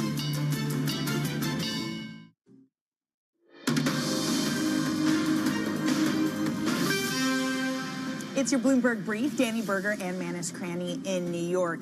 Chair Powell made it clear that the Fed will be on hold at least for the foreseeable future, also citing uncertainties, not addressing the administration's policies, saying that they are in wait-and-see mode. As you might have predicted, President Trump took to Truth Social immediately after, taking aim at the Fed. He wrote, "Because Jay Powell and the Fed failed to stop the problem they created with inflation, I will do it by unleashing American energy production, slashing regulation, rebalancing international trade, and reigniting American manufacturing. But I will do much more than stopping inflation. I will make our country financially and otherwise powerful again." Joining us now, Leslie Falcone, head of taxable fixed income strategy at UBS. Leslie, great to see you this morning. I got to say, I find that interesting because what we might have expected from Trump was for him to rail on the Fed, saying that they should have cut rates. He didn't do that, though. Instead, he struck the tone that suggested that the ball is firmly in his court for fighting inflation. Is the Fed just a sideshow to policy coming out of the White House this year? Oh, I don't think so. I mean, they're definitely not a sideshow to the market, that's for sure. But I do think there's just so many unknowns. And you saw that during the press conference, how many times Powell was asked, if he's putting into his forecasts, various policy implementations. And although he admitted that they have a wide range, they simply don't know yet. So I don't think that they're, a sideshow. I think they're incredibly important to the market. I do think that they remain independent, however, and I don't think they're going to be, pushed around by what are on tweets. But I do think that yesterday's comments was really what the market was expecting, given the hawkishness that we saw in December, is that, they're going to be patient, they're going to wait and see. I mean, we have 2 cuts this year, one in June and one in September. But they need to see that inflation continue to come down. And more importantly, they need to watch the labor market. Well, he made it really clear that they were in no hurry to adjust, but yet rates were meaningfully restrictive, which was sort of juxtaposed, really, wasn't it? So when you walk away from this, how open is the door to cuts? If we are still meaningfully restrictive and we don't need to get to 2% to cut, I think it was 2 for the doves and 1 for the hawks. Yeah, it's restrictive. There's no question. But, let's be honest, as we all know, most of the consumers have locked in a 30-year mortgage rate that's much lower than where we are today. We're still seeing strong consumer growth. We still have strong corporate balance sheets, even with borrowing costs, elevated than what they were, 4 years ago. But they are restrictive. I think he was asked about that terminal rate, which people love to ask him about. And, they believe it's lower than what the 4% is currently pricing in. We're not too sure how much lower it's going to be, to tell you the truth. We look at the terminal rate, although lower than today, not that necessarily far from where we are, and definitely not in the high 2s that the Fed projects over the long term. Even so, we've seen long-end yields start to come down in a pretty remarkable manner at 4.5%. They are the lowest of 2025. Leslie, it wasn't that long ago we were talking about the risk of 5% on 10-year yields. Do you think that risk has diminished? I don't think I wouldn't say it's diminished, because we don't know what the policy implementations are going to be, right? We know the direction that the car is driving. We don't know how fast, and we don't know what the actual destination is. So because of that, it's still possible that we could see the 5%. I mean, it's very early in the year. We just don't think it's going to be sustained. And I think that what we saw from, December to, or in September, when they first did the 50 basis point cut, this 100 basis point move up, in nominal, a huge move up in real, over time, that's going to restrict financial conditions, no question. But right now, we're still seeing, the capital markets, credit very ample. But, I just don't think that if the market moves above 5%, obviously, it depends on whether it's because of growth or whether it's because of inflation. But even from that growth angle, if it moves over 5% and really gets sustained, I do think you're going to see a tremendous amount of headwinds, particularly when it comes to lower credit quality and fixed income, simply because you're not offered that much risk premium. Well, at 5%, that's where the whole risk project chokes, doesn't it, from equities, and then you go straight to the haven of bonds. 200 basis points of a differential between our bonds and perhaps the rest of the world, Europe specifically today. Does that kind of supremacy continue the exceptionalism of capital flow into U.S. treasuries? And ultimately, Leslie, that's the cap. It keeps these treasury auctions flowing and provides a cap. Well, I think that's definitely one of the variables. And to your point, if you look at the auctions this week, they did very well. And we know in about 2 weeks' time, they're going to announce the new quarterly refunding, with Bessent at the helm. And it's really not our expectation that they're going to change or increase the coupon supply. That's not what the market's expecting. Borrowing capacity is ample. Now, when you get to the latter part of the year, that might shift. But for right now, as we saw just from this week's auction, demand is ample, both from Europe and domestic. As there is ample demand for corporate credit too, Leslie, have you been surprised in the volatility of risk assets this week with the whole DeepSeek debacle that you've seen relatively calm and continued tight spreads in corporate credit? Yes, I was surprised how well and how contained high yield was. Now, granted, the composition of the high yield index is much different than the composition of the S&P, right? Because it's shifted so much over time. But to your point, we saw very little spread widening in the lower credit quality, such as high yield. And in fact, we've seen very little spread, volatility for quite some time. That's something that we definitely have to watch. But at the end, we still have, the defaults remaining fairly contained. We have a strong market in private credit. The capital markets and the credits are still open, which really is the main driver to those financial conditions. But while spreads are tight, we think they're tight. We do think that yield and that carry is going to be the tailwind to total return. But the lack of volatility that we've seen is definitely something that we keep an eye on. Leslie, thank you very much for the upsum there. Post-Fed, Leslie Falconio of UBS. Now, it is the latest episode of Bloomberg Chief Future Officer. I caught up with the Prudential CFO, Janella Frias, the outgoing CEO, Charlie Lowry. Let's take a listen. It's about operational efficiency. It's about doing things smarter with less. And I always talk about it as it's a lifestyle, not a diet. So let's not go on programs and look to cut this much and cut that much. It's about continuous improvement, operating efficiently and having the right approach. And if you do that and you have that lifestyle, then you're actually generating funds so you can fund growth. Yeah. And so it's a flywheel, and it's the approach that we've been taking, and it's allowed us to grow our businesses faster. To drive productivity and improve efficiency, Prudential has made significant investments in data analytics and artificial intelligence. Janella Frias plays a key role in integrating these tools into the company's processes. We always need people. We're in the people business. But more and more, if we really want to provide the right customer experience, fast access to products, it's about technology. Technology has always been an enabler. Now it's a strategic differentiator. We expect that by 2027, AI spending will be about $500 billion between big tech and corporates. And so you'll see an arms race to develop all of these excellent generative AI solutions that can be used opportunistically by life insurance companies who are usually a little bit more conservative. But there are many applications for them, including servicing, claims processing, and just generally reducing paperwork and cost. So we expect that the AI arms race will be a huge tailwind for the life insurance company over time. Give me a sense of AI in Prudential. What are you experimenting with?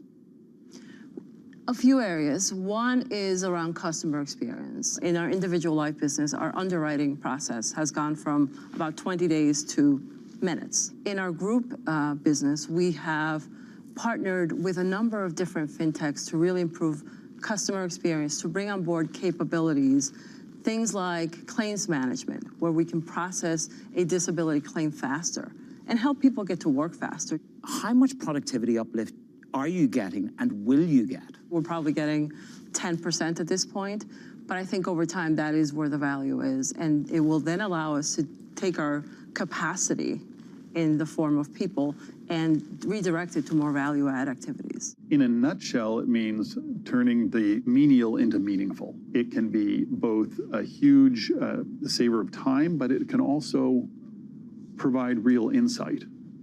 Now, where we're going with it, let's say you want to see the financial data every month. Gen AI will put inferences and say, I see trends over the past 3 years, and here's what I'm seeing and why.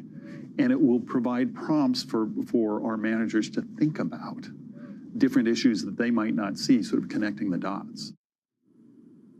So that's the newly appointed CFO, Janella, and Charlie Lowry is the outgoing CEO. He's going to be going up to executive chairman. Look, you know, it's interesting. We're spending so much time talking about AI. A lot of CEOs are going to throw numbers out at us yesterday. Yesterday was a great example. Nikolai Tengen over at Norges Bank, he talked about a 15% uplift in productivity.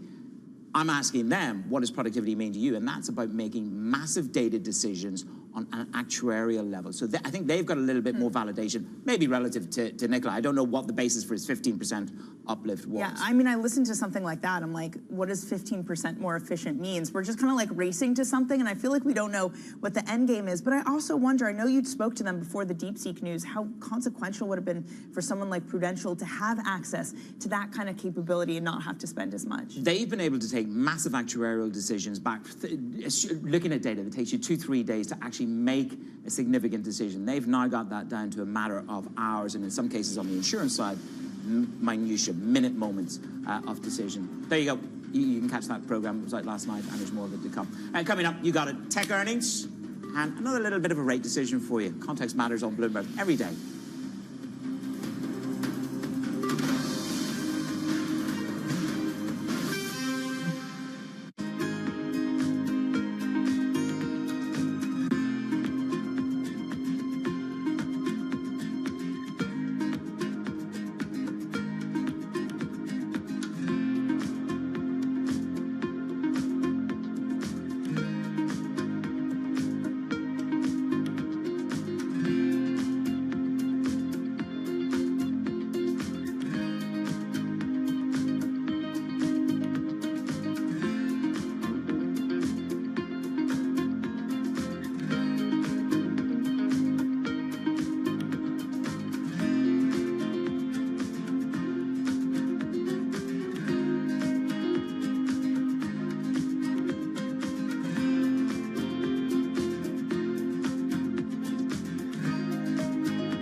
Join me, Shonali Basak, and the industry's most influential people for a comprehensive view across financial markets. Hear what a second Donald Trump presidency means for the economy, how AI is being monetized by investors, and the next big risks facing the private credit industry. Bloomberg Invest, March 4th and 5th in New York City.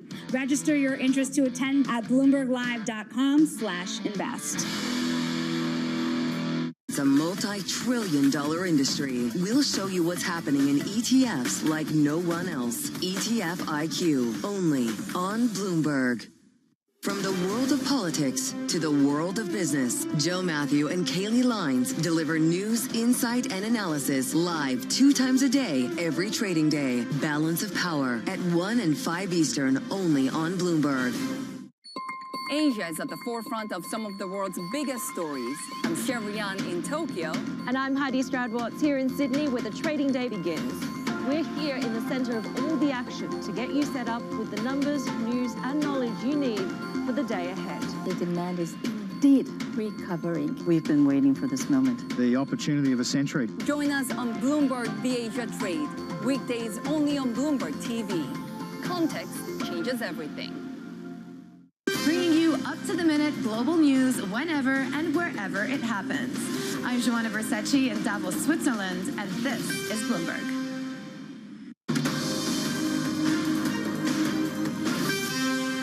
Let's get you set up for your trading day on this Thursday. We're going to have more earnings from Southwest Airlines, UPS, Caterpillar. All of those report before the bell. Plus, we'll get the ECB decision. That's at 8:15 a.m. Eastern, followed by a news conference by Madame Lagarde at 8:45 a.m. And then more tech earnings on deck. We're going to get Apple, Intel, both of those after the market close. Manos. Big promises from the big tech leaders last night from Elon Musk and Mark Zuckerberg. Some stocks on the move, Danny. Microsoft slipping, extended their post-earnings decline after the firm said the cloud computing business was growing more slowly and struggling to build enough data centers. So that's capacity constrained. Meta is on the up 2.5%, gaining as Mark Zuckerberg calls for a really big year in AI. There you go, an evangelist moment. And Tesla, let's leave you with a thought on that. Higher growth outlook, and you got it, the robo-taxi, it's coming. Just haven't got a precise date on that, but that's pretty much typical of Tesla. Danny. Yeah, those shares doing an about face after the presser from we heard from Tesla. Just going to leave you with a snapshot of bond markets. We're down another 2.5 basis points, 4.5%, the lowest of 2025. Surveillance, they'll take things from here.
What about quantum computing? People talk about that. Is that something that I should be looking at investing in? I've made a lot of mistakes, betting on these new technologies like AR, VR turns out to be not so big, 3D printing turns out to be not so big. My estimate is $100 trillion was invested in today's dollar in the PC, CPU-based infrastructure. All this is going to get ripped out to put $100 trillion or more in now a GPU-based infrastructure. In that sort of quantum of numbers, I feel that the quantum computing is going to be very small. You always are worried about, I presume, geopolitical events. So are there some geopolitical events you're worried about right now? Yes. I don't know why, but for some reason, I love thinking about black swans. And at the office, everybody thinks I'm weird because I'm always thinking about what can go wrong. But underpinning the AI is the chips. And the chips, despite the CHIP Act, which I think was a good idea for the US, I still think like 80% or so of the capex of TSM is in Taiwan. And so at the leading edge, a lot of capacity is in one very small area. Forget that it's just in China, it's in a very small area. I think that's very risky. Middle East and Africa. Vibrant resources and high-yield investment opportunities abound. Join me on Horizons Middle East and Africa for the stories, newsmakers, and insight from this exciting region. Now weekdays, only on Bloomberg. Get your fixed income fix. Watch Bloomberg Real Yield around the world right here on Bloomberg. Context changes everything.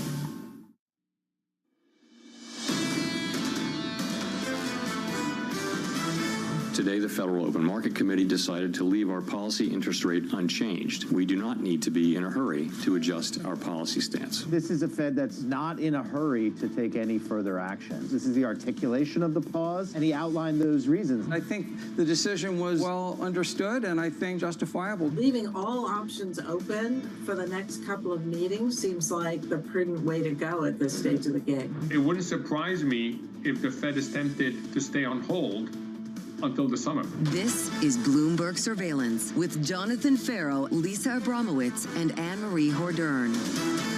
Live from New York City this morning. Good morning for our audience worldwide. Bloomberg Surveillance starts right now as we come into Thursday with equity futures bouncing back, up by a third of 1% on the S&P 500. Two earnings stories to watch here. Encouraging numbers from Meta. A very powerful story coming out of Tesla supporting this equity market overnight. The story, I think that is the right place to start. What we learned overnight is that with tech earnings, and frankly all earnings, words matter more than the actual numbers posted from the previous quarter, because whether they beat or whether they missed, it was much more about the spin forward, about the vision of the future that led to the potential gains. And people bought it, particularly for Tesla. As for the day ahead, it looks like this. You'll get an ECB decision a little bit later than Apple after the close. Yeah, and can they spin forward the same kind of idea at a time? But there's a lot of skepticism. They are the least loved Magnificent Seven name, aside from Tesla, at a time when a lot of people are looking for the upgrade cycle that never came. Can they convince people that they really do have some plan for artificial intelligence? Seen 5 downgrades on Apple? Yes. 5 over the last few months? Yeah, that's unheard of. Just to give you a sense, nobody puts a downgrade on any of the big tech names. And yet they have the greatest number, other than Tesla, of downgrades and potentially less positive views. Can they turn that around potentially with some of the same type of optimism that we heard from Meta? Nasdaq futures right now up by 0.5%. We begin this morning, though, with our top story, a regional American Airlines jet colliding with a military helicopter while approaching Reagan National Airport from Wichita, Kansas last night. The plane carrying 64 people, the helicopter carrying 3. We want to extend our thoughts and prayers to those individuals who were impacted by the events tonight. I spoke with President Trump and his team in the Situation Room. I had a conversation with Secretary Pete Hegseth as well, and then with the Kansas delegation and the mayor and others in leadership, as well as Governor Youngkin from Virginia and Governor Kelly from Kansas. From the Department of Transportation and FAA's perspective, we are going to offer full support to those on the ground, to the mayor, but also to the NTSB, who is going to be conducting an investigation in this matter. The crash prompting a search and rescue operation for any survivors in the Potomac River, with an investigation into the cause underway. We are actively working with local, state, and federal authorities on emergency response efforts, and the American Airlines Care Team has been activated to assist our passengers and their families. We're cooperating fully with the National Transportation Safety Board in its investigation, and will continue to provide all the information we can. Joining us now is Bloomberg's Anne-Marie Hordern from Reagan National Airport. Anne-Marie, good morning to you. Bring us the latest, please. Well, Jonathan, we still have the search and rescue mission underway. More than 300 individuals a part of this. We should note that this river was icy. The weather conditions were rough. It's a muddy river. And so far, what we've heard from CBS News reporting is that about 18 bodies have been recovered. So far, we have not heard of any survivors. You were listening to some of those officials briefing last night. As soon as this plane went down, this mid-air crash at 9 p.m., we've heard from a number of officials throughout the evening. We are waiting on another update here at DCA. The mayor of DCA says they will be back. Likely we'll hear from also Sean Duffy, the newly sworn-in transportation secretary, yet again at 7:30 a.m. So just in about 90 minutes' time, we should have more of an update. Obviously, the nation is waking up to an incredibly tragic and devastating morning here from the nation's capital. Yeah, the first potential fatal crash that we've seen in this type of plane going back to 2009. Anne-Marie, talk about trial under fire. What are some of the big questions in this press conference that you expect to be asked? There's a ton of questions as people are waking up, and obviously as soon as this happened last night, even the President of the United States was asking questions on his Truth Social. How did this happen? How could this Black Hawk helicopter traveling 3 U.S. military personnel, we do know that this was a training, how did this helicopter not be able to see this flight? Does this have to do with communications? Does this have to do with potentially they were on different radio frequencies? Does this have to do with the fact that potentially air traffic control wasn't aware? Or is this airport just over capacity, which has been a hot button issue for DCA and this airport for years? And as you know, this was a huge issue last year when they added 5 more round trip flights when they had the FAA reauthorization bill sent to Biden's desk. So there's a ton of questions about how exactly this could happen. And we'll have to wait to see if we get any of those answers just in about an hour and a half's time. Anne-Marie, as you know, a process needs to take place now, but it involves 2 secretaries, 2 very new secretaries. Defense Secretary Pete Hegseth only confirmed late Friday. As for Sean Duffy, the Transportation Secretary, only confirmed on Tuesday. The challenge for the Transportation Secretary, a whole lot bigger on this front. We've had a number of close calls across U.S. airports, particularly over the last couple of years. Can you walk us through what we have done to address the shortage we have of air traffic controllers?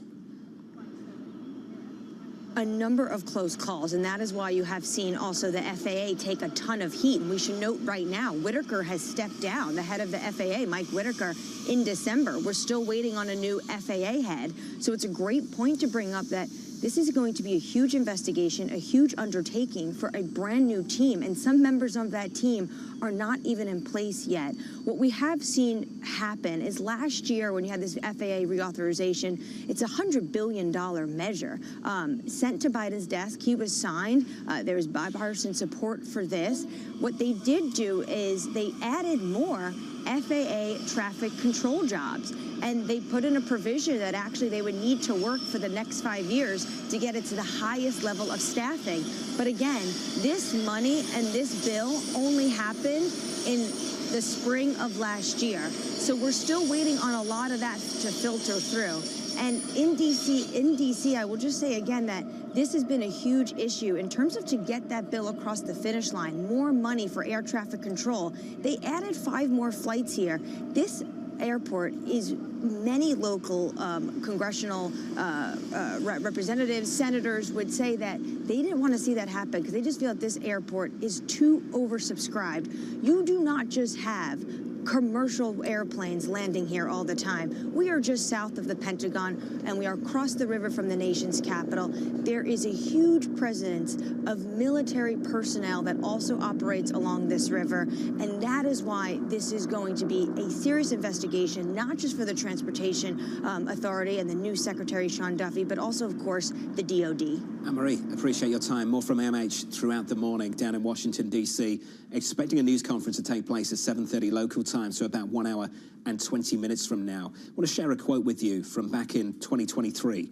from the chair of the National Transportation Safety Board. Our safety system is showing clear signs of strain that we cannot ignore. We've had a number of close calls in this country.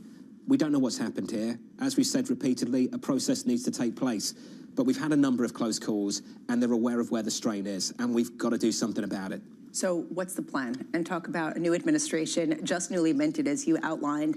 How are they going to bolster some of the air traffic controllers who clearly are operating on a sub-staffed type of operation? Honestly, we went so long where air travel was thought of as the safest way to travel in the United States. How do we get back to that? It still is very safe on a relative basis, but stories like this really dent that perception. Just to reiterate that, at 7:30 Eastern Time, a news conference taking place, 7:30 local time in Washington. We'll bring that to you in about 1 hour and 20 minutes. Coming up on this program, we'll be keeping an eye on the market as well. We'll be catching up with Cameron Dawson of New Edge Wealth as the Fed holds rates steady. George Janarikas of Canaccord Genuity on Tesla's growth and the pledge to return to growth in 2025. And David Choi of S&P Global Ratings looking ahead to earnings from Apple. In the markets this morning, equities are pretty steady. Bonds are too, as Fed Chair Jay Powell signals the central bank will hold rates steady for the foreseeable future. Cameron Dawson of New Edge Wealth writing, further interest rate cuts will likely need to come with incremental weakness in the economy, transforming further cuts from because they can to because they should. Cameron joins us now for more. Cameron, good morning. Good morning. What was your big takeaway from Chairman Powell in that news conference yesterday? That the recalibration phase is clearly over. He called it that recalibration phase, not this one, which just means that the interest rate cuts that we had, which were tweaking policy rates lower in order to get to closer to this idea of neutral, is likely behind us, meaning that you'll have to see an uptick in the unemployment rate, you'll have to see an uptick in or a weakening in the overall growth rate in order to suggest that they could cut rates further. Is this actually a really good signal that essentially the economy is robust and they're basically just taking a back seat and being as boring as they possibly could, exactly as desired? We think that the Fed this year is going to be less consequential than they have been, meaning that they're going to be more reacting to growth, they're going to be more reacting to policy versus driving markets, as they have over the last couple of years as they started the hiking cycle, then started the cutting cycle. We think overall that the Fed hasn't been nearly as tight as they think that they are. We think that the evidence of growth remaining so resilient, being above trend the entire time that the Fed has been in a tight situation, meaning with the real Fed funds rate being above zero, just suggests that we are likely closer to neutral at this point than having those further cuts, which just suggests that this economy is more resilient to interest rates than it was in prior cycles. If the Fed's taking a backseat, let's take another tack, because frankly, I think a lot of people would rather talk about earnings than the Fed at this time, given the fact that the Fed is following rather than leading. What was your takeaway yesterday to not just the earnings of Microsoft and Tesla and Meta, but the reaction to them and what actually gave investors confidence? I think investors are still willing to dream the dream and have this blank check mentality when it comes to AI and CapEx spending.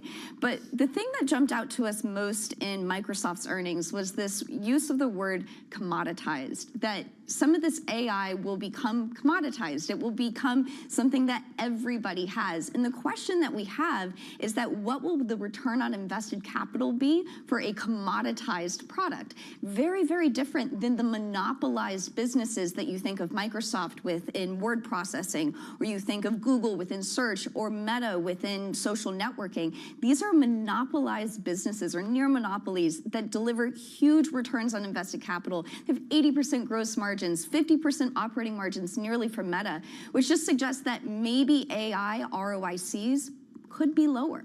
It's been a long week for this market. It's only Thursday still. Can we go back to Monday just briefly?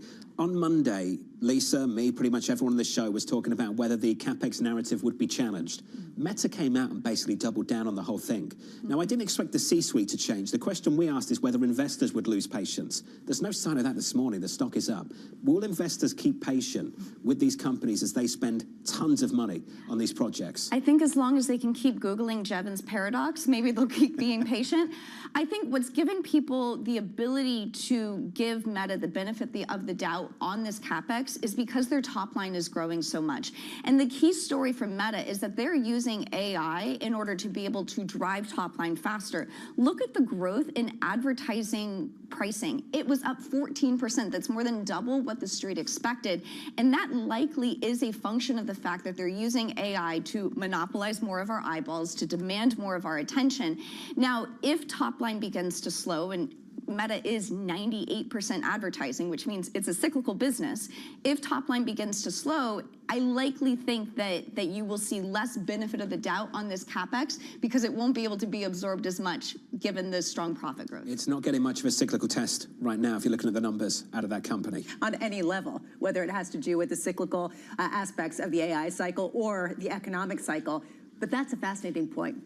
They can apply some of the AI applications and efficiencies, whereas Microsoft could be more of a victim to the loss of margin share as a result. They're in a strong position. They're having a decent week. The stock was okay on Monday relative to the rest of the market. You know what was down yesterday still? NVIDIA again. More bad news from NVIDIA. Right before the Federal Reserve decision, some news came out that they may put extra restrictions on the exports of that company to China. That stock did not recover. Well, because essentially, if you start cutting off their sales to China in some more significant capacity, how much are they going to be facing some of what other companies have been facing with respect to just some of their biggest customers not being able to make purchases? Stock is down again this morning by 1%. Cameron Dawson of New Edge Wealth will be sticking with us. Let's get you an update on stories elsewhere with your Bloomberg Brief. Here's Danny Berger. Hey, Danny. Hey, John. The latest in the crash in D.C. Search efforts are continuing in the Potomac River after an American Airlines flight carrying 60 passengers and 4 crew collided with a U.S. Army helicopter on approach to Reagan National Airport. The plane took off from Kansas last night and had several members of the U.S. figure skating team on board. CBS is reporting at least 19 bodies have been recovered. Now let's get you a check on Meta shares. They are up 2.6% in the pre-market. Fourth quarter earnings and beat on the top and bottom line. CEO Mark Zuckerberg said that this is going to be a, quote, really big year in AI, forecasting that their AI assistant will reach more than 1 billion people. On the other side of things, Tesla fourth quarter earnings and revenue fell short of Wall Street estimates, but shares are still rising nearly 3% in the pre-market, with CEO Elon Musk predicting an epic period of growth for the company. He said Tesla will begin robo-taxi operations this year. And that's your brief, John. Hey, Danny, thank you. Tesla up by 2.9% in the pre-market. Up next on the program, the looming tariff deadline. I prefer across the board. We are treated horribly by the global trading environment. We need to be treated with respect, and we can use tariffs to create reciprocity. That conversation is just around a corner. Live from New York City this morning. Good morning.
Investors, top executives, global innovators. Join me for in-depth conversations with the biggest newsmakers on the day's top stories.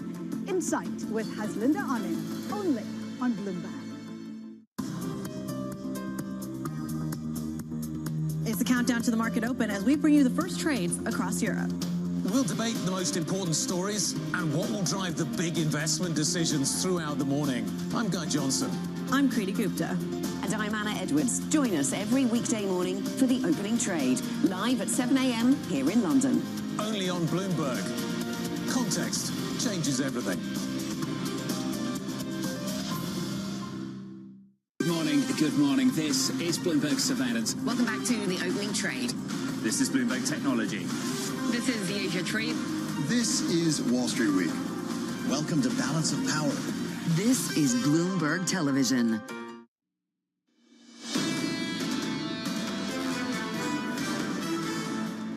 If you are just joining us, welcome to the program. Of course, building on the news overnight that a regional jet flown by American Airlines collided in a deadly mid-air crash with a military helicopter on the approach into Reagan National down in Washington, D.C. We'll have updates for you throughout this morning from Anne-Marie on the ground in the nation's capital, and there will be a news conference, we're told, at 7:30 a.m. local time, so about 1 hour and 12 minutes from now. Plenty of updates throughout this morning, and we'll bring that news conference to you a little bit later on. For those of you following the markets, they look like this. Equity futures up by 0.4%. In the bond market, yields are lower by 2 basis points. The 10-year 450.42. Under surveillance going into the weekend, the looming tariff deadline.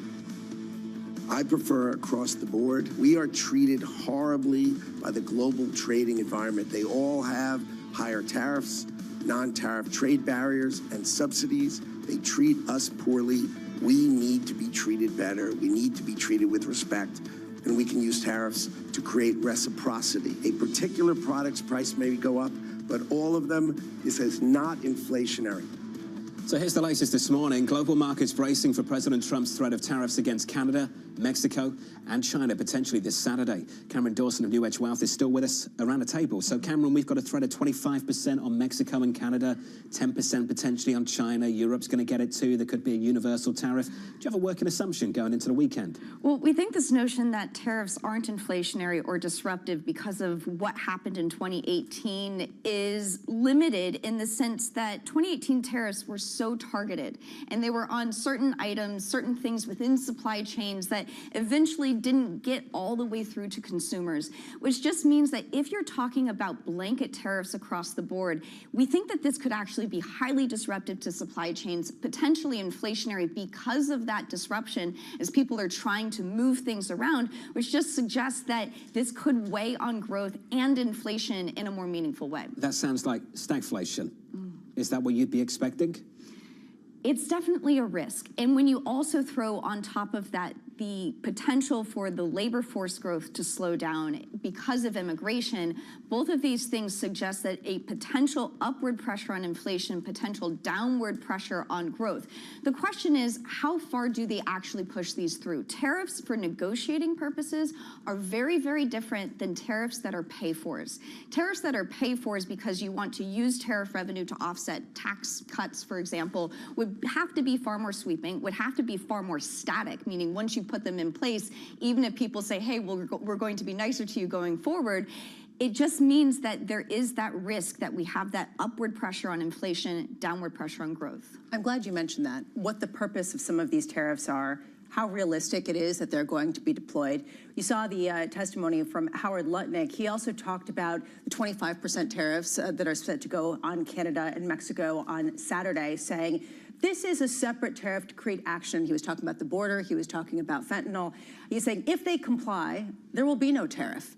How do you as an investor take different signals from different places and understand how to price in and whether to price in some of these potential levies? I think the way to approach it as an investor is how you think businesses are going to be able to operate in this environment. If a business doesn't know what tariffs are going to be and if they're going to last for 2 weeks because then you see a response from Mexico and Canada, it really is hard to be able to plan in that environment. And the question would be, are businesses trying to get ahead of this? Are consumers trying to get ahead of this? And this means that you could see disruption to supply chains even if the tariffs don't stick around.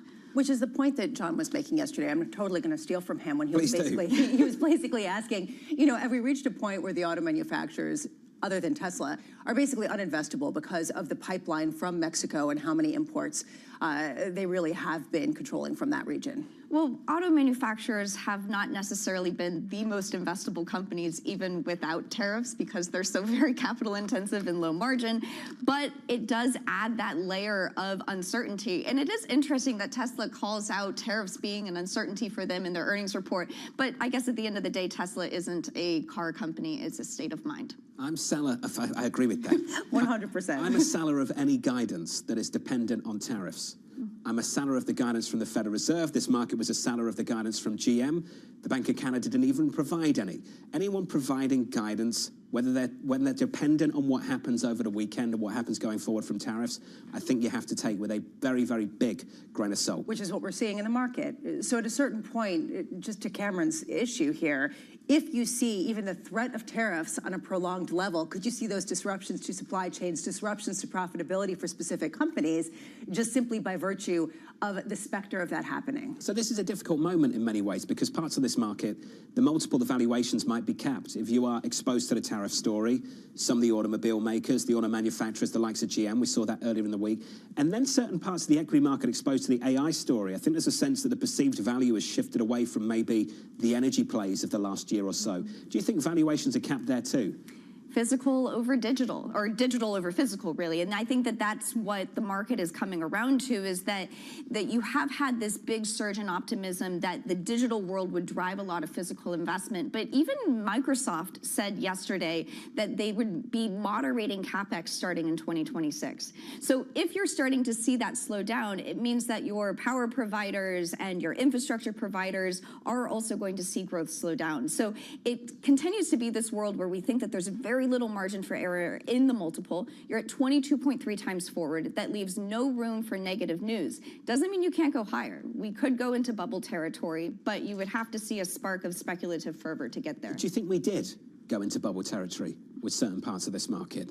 I think that we were getting close, and we still have that potential. If the Fed comes out and cuts interest rates a bunch of times and financial conditions ease even further and liquidity becomes even more abundant, and you see this continued surge in YOLO things like meme stocks and zero date to expiration options, I think that we are on the verge of that being a potential outcome for 2025, simply because any higher in the multiple, any higher than 23 times, that has only been achieved in true bubbles. Just before you go, we'll do this a couple of times going into the weekend. Do you think those tariffs go on? Or do you think we avoid them this weekend? I'm not going to hold you to this. I just want to gauge how people think and how they feel We'll just run it about on a repeat weekend. after we get to the decision. I think that they might go on for a period of time and then get walked back. Interesting.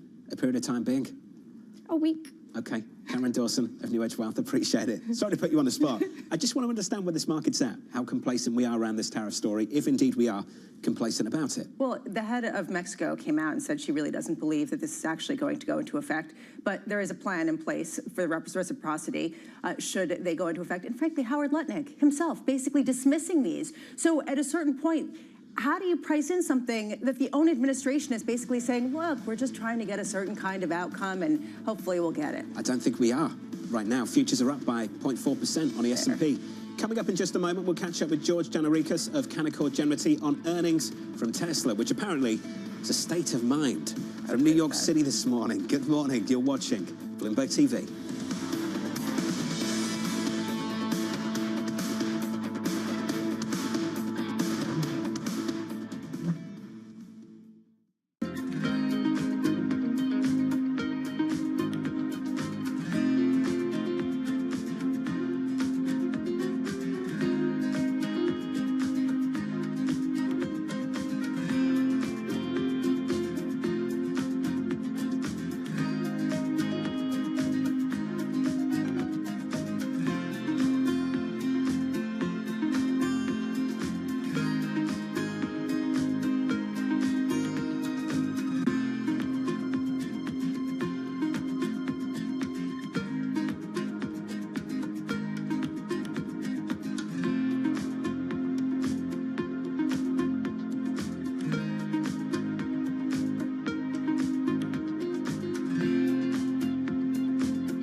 invest in, buy, and own the backbone of the global economy.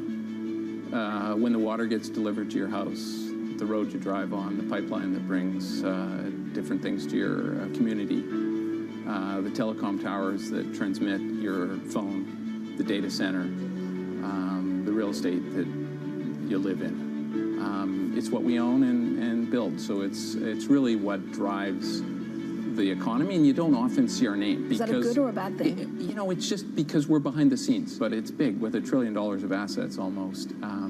We're behind a lot of the things of the global economy. So being low-key, do you think it gives you strength? We just try to be quiet and do our thing, and sometimes it helps and sometimes it doesn't. But I'd say on balance, it's been good for us.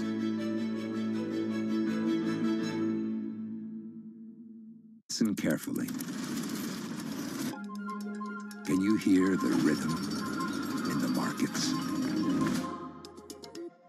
Not just in the syncopations triggered by inflation, but in the preludes leading to global elections, in the dissonance that moves the Nikkei, and the rising course conducted by AI. There's music in the markets, and if you want to learn to listen for it, we'll show you how.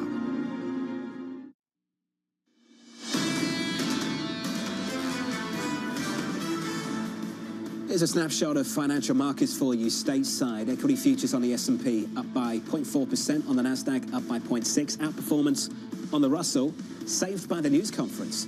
In yesterday's session in the bond market, yields were higher, and then they paired those moves higher, moving lower. We're down by 2 or 3 basis points, sitting right on top of 450 on a 10-year yield. It felt like there was a hawkish tilt, a hawkish bias in a statement. Indeed, for many people, there was. And then in the news conference, Chairman Powell had a little bit of a cleanup, didn't he? Well, it was just a language cleanup. That was basically the hawkish tilt that people were talking about, and that's how he explained it, and people said, oh, okay, and they walked back the hawkish tone that initially it had. This was about removing the idea of a labor market potentially facing some weakening, the idea of a labor market that's solid, and also took out the idea that inflation was truly on a steady progress to 2%. Not a hawkish tilt, just simply language cleanup. Dario Perkins of TS Lombard over in London, also happens to be an AC Milan fan, said this morning, and I like this framing: preemptive easing, cutting to prevent bad things. That was the old playbook, lasted a few months. It's now reactive easing, cutting when bad things happen, and going on to say the Fed isn't a reason to be bullish anymore. I think that framing is pretty intuitive, makes a lot of sense. And it's similar to what Cameron Dawson was talking about, that we are in a new phase where you have to see something negative for them to actually cut rates. And that's the reason why people are seeing the Fed as potentially not as consequential for now. There isn't a lot of agreement about the direction of the economy. If we start to get truly deteriorating economic data, does that change if the Fed continues to hold rates steady? Let's turn to foreign exchange. Euro dollar right now, 103.96, negative by 0.2%. You've heard from the Fed. You hear from the other side of the trade a little bit later on this morning. You'll hear from the ECB in a few hours from now. You said something earlier that I thought was really poignant about how other places are talking about how you can't have forward guidance, or a lot depends on tariffs from the United States. How much do the threat of tariffs actually give the ECB a pass to cut rates, even though they haven't reached that 2% target? Can they just simply say, we're facing downward growth shocks due to things out of our control, so don't mind the inflation target that is our primary mandate? Because it could possibly be a disinflationary shock for the continent, not just the tariffs on Europe, but potentially the tariffs on China, which means the overcapacity in China gets delivered where the Europeans have got to eat it. So that problem for them is multidimensional, and it heads in one direction. And we heard a hint of that from the Bank of Canada. Does the ECB walk into this open door to allow them to cut rates at a time where growth is flagging? And a lot of people say if they did have a dual mandate, they would definitely be cutting rates today. Euro right now, very close to 104. That decision is just around the corner. Under surveillance this morning, if you are just joining us, our top story: a regional American Airlines jet colliding with a military helicopter as it flew into Reagan National last night. The military launching an investigation into the cause of the crash, with a search and rescue operation underway for any survivors in the Potomac River. NBC now reporting at least 30 bodies have been recovered. What a tragedy. That's all I can say. I mean, we are going to be looking into what is going on with air traffic control, how they can potentially support it. But in the meantime, there were a lot of figure skaters and coaches and their families on board heading to a competition, or heading home from a competition in Wichita. our feelings go out to their families. Oh, Lisa, it's absolutely devastating. We're still in the process of search and rescue, of course, and then we need to figure out very quickly what happened here. And the two individuals that will help lead that effort have only been in their jobs for a few days. We said this a little bit earlier, that Defense Secretary Pete Hegseth only confirmed late on Friday, and the new Transportation Secretary, Sean Duffy, only confirmed on Tuesday. So the first full day for Transportation Secretary Sean Duffy, and he's got to confront this. This is going to be the first and a pretty big test of some newly confirmed members of the Trump administration. How do they deal with a comprehensive look at the current FAA, what needs to get changed, and how do they address an ongoing crisis that is deeply emotional for a lot of people? Aviation, as you know, Lisa, and we mentioned this earlier, traditionally is very, very safe. But more recently, I think a lot of people will be struck by the tragedies that have taken place internationally, 2 in just the last couple of months, and then here domestically. Even before this, a number of very, very close calls that the former Transportation Secretary, Pete Buttigieg, talked about repeatedly. It's well documented. We are 3,000 air traffic controllers short in this country, and we're going to have to address those issues, and pretty fast. So how does this administration do that at a time where they do want to increase efficiency of a government? How do they do that in short order when these people have to be experienced and vetted in a comprehensive way? And then how do you deal with this post-pandemic when a lot of experienced people left the workforce? And we've seen that not just with air traffic control, but also the airplane manufacturers themselves. I mentioned a quote from the chair of the National Transportation Safety Board from back in 2023. If you missed that, I can share it with you now, when she said our safety system is showing clear signs of strain that we cannot ignore, and went through a long list of issues as to what was happening with aviation at the moment. That air traffic and staffing shortages had gone up since the pandemic. You've been on top of this story repeatedly over the past few years. A lack of meaningful training, too many irregular work schedules were cited as well, which is clearly not going to build any confidence into people as they look at the shortage that we have with air traffic controllers. So again, and it goes to, again, this idea of a massive test in just a day or two into an administration, or some of the nominated and confirmed members of the administration. How do they lay out a plan for exactly how they are going to make it better at a time where there's increasing erosion of confidence from the public in the air traffic control system? In just under an hour from now, we are scheduled to have a news conference on the ground at 7:30 local time, so about 55 minutes from now. We'll get the latest from Anne-Marie in the next 30 minutes or so, who's in Washington, D.C. this morning, and then we'll bring that news conference to you when it begins in the next hour or so.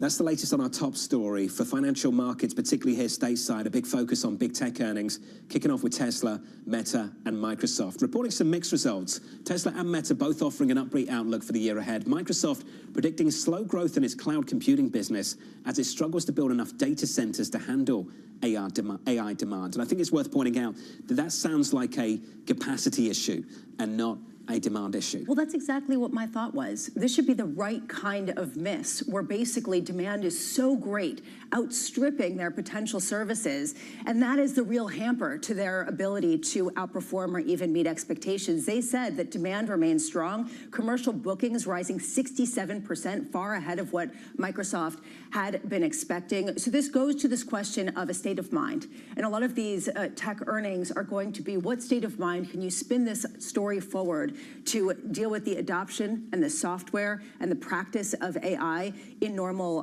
life, rather than just simply building out the chips in the data centers? Not all companies have the luxury of selling a story that this market will buy, and Elon Musk and Tesla seem to have the luxury of doing that, where they come out with a powerful story and investors buy it. The likes of GM tried to do the same thing earlier this week, came out with a decent outlook. The market did not buy it. What's the difference between those two companies? Elon Musk has been selling a story for a long time, and he talked about full service driving. He talked about the idea of unrolling some sort of pilot program in Austin in about 5 months' time. He said this is not sort of fiction. This isn't far out and fantastical. He also said that it's going to be amazing. He also has the ear of the president. This is someone who has hinged his entire company on the idea of the future and technological prowess. So it is a completely different type of conditioning for his investors. One other tech name to watch, NVIDIA is down by 0.5% in the pre-market. It was down in yesterday's session as well. The Trump administration exploring tighter curbs on NVIDIA's chip sales. That sparked the sell-off, Lisa, in yesterday's session. Yeah, well, at a certain time that people are wondering, okay, you have incredible demand for these chips. That was dented by DeepSeek. Then you throw on top of it the allegations that Cantor Fitzgerald's Howard Lutnick, who is in his confirmation hearings for Commerce Secretary, basically said they stole the technology. NVIDIA chips allowed them to do some of the DeepSeek technology that now has people on the back foot in the United States. There need to be tighter restrictions, and then we heard the administration come out with something similar. So if you start to restrict the potential sales, you could get a same kind of situation as we've seen with the Netherlands counterpart, where you saw the incredible dive of those shares because their biggest customer, China, could no longer purchase chips in the same way. The administration have called this a wake-up call, but at the same time, simultaneously, I don't think they quite buy that this was the clean success story that was being sold on Monday. I don't think Microsoft does either. There have been investigations that Bloomberg has reported into just how much DeepSeek replicated a lot of what OpenAI and ChatGPT had accomplished. That will be ongoing. Let's turn to that state of mind. Tesla. Earnings falling short of expectations, but the CEO, Elon Musk, reassuring investors with plans to launch its robotaxi business in June. Musk predicting an epic period of growth ahead. George Gianarikas of Canaccord writing, "We weren't so excited by the results. Management, while calling for growth, did not reiterate the 20 to 30% delivery growth guidance upward by Musk on the last earnings call. He reiterates a buy rating on the stock with a 404 price target." So, George, maybe you're not buying the guidance, but why is the market? Great question. I think you guys kind of nailed it, right? Look, we agree with Mr. Musk and we appreciate his bullishness on autonomy and robotics. It should be very exciting to get those robo-taxis in Austin in June and potentially some new vehicles, right? That's a great story and really exciting stuff. But objectively speaking, the results were less than nourishing. The deliveries reported a few weeks ago missed 2024 guidance. It didn't reiterate the 20 to 30% delivery growth for this year. Margins were weak. We think we heard a delay to full self-driving rollouts in Europe and China. So, we have to be objective. As much as we love the long-term story here, 2025 doesn't sound great, and 2024 didn't end well. George, one portfolio manager put it like this: the market is behaving as if Tesla's results don't matter, and that may catch investors flat-footed in the case of a large shock. George, what would a large shock be, given some of the earnings that haven't been great, that still haven't dented some of the enthusiasm? I mean, that's a great question. I think that, some sort of issue with 2025 deliveries, first and foremost, if the removal of EV incentives in the United States has a larger than expected impact, number one. Number two, they're not able to roll out additional vehicles this year. I think that's quite unlikely, but we'll see. And number three, the margins continue to be weak. They have to put in financing incentives based on the fact that interest rates went up. That impacts their near-term ASPs. That impacts their margins. So we have to see a little bit of light at the end of the tunnel from a profitability perspective to I guess, give people confidence that the next few years we can see an increase in those margins. George, what did you make of the fact that Elon Musk, who had been on X talking about different political discussions he's having with Donald Trump, and then took a break and didn't talk about politics at all on this press conference? And if anything, his CFO talked about tariffs as being a potential headwind to profitability for the company. They didn't mention the EV tax credits that are being taken off the table. What do you make of the fact that it's going to be increasingly awkward for Elon Musk and for Tesla to dovetail their future success with policies that might run counter to that? Look, I appreciate the fact that politics weren't discussed on last night's call. And the point that he made that we completely agree with is that regardless of EV tax incentives this year, next year, last year, ultimately, the car market, mobility, will be electrified. EVs, in our opinion, and I think objectively, are just better than ICE vehicles. And right now what we're seeing is a cost issue. We have to bring the costs down relative to ICE vehicles. That's happening in China, by the way, and that's why you're seeing penetration go greater than 50%. And we have to get more models in the United States. Right now, in the $30,000, $40,000, $50,000 price range, there aren't a lot of vehicles, in our opinion, that are incredibly compelling. There's Tesla, the Model Y and the Model 3. We think Rivian's R2 in 2026 will change that narrative. It's an incredibly compelling vehicle. It's priced right. And as soon as people have more choices, we think growth can reaccelerate in the EV market in the U.S. George, can we achieve that without state subsidies? Yes. Yes. I mean, right now, we're trying to bring the costs down in the United States of those EVs.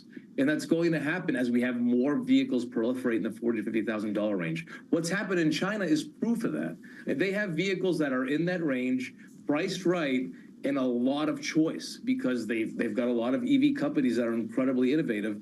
And that market is taking off, has taken off.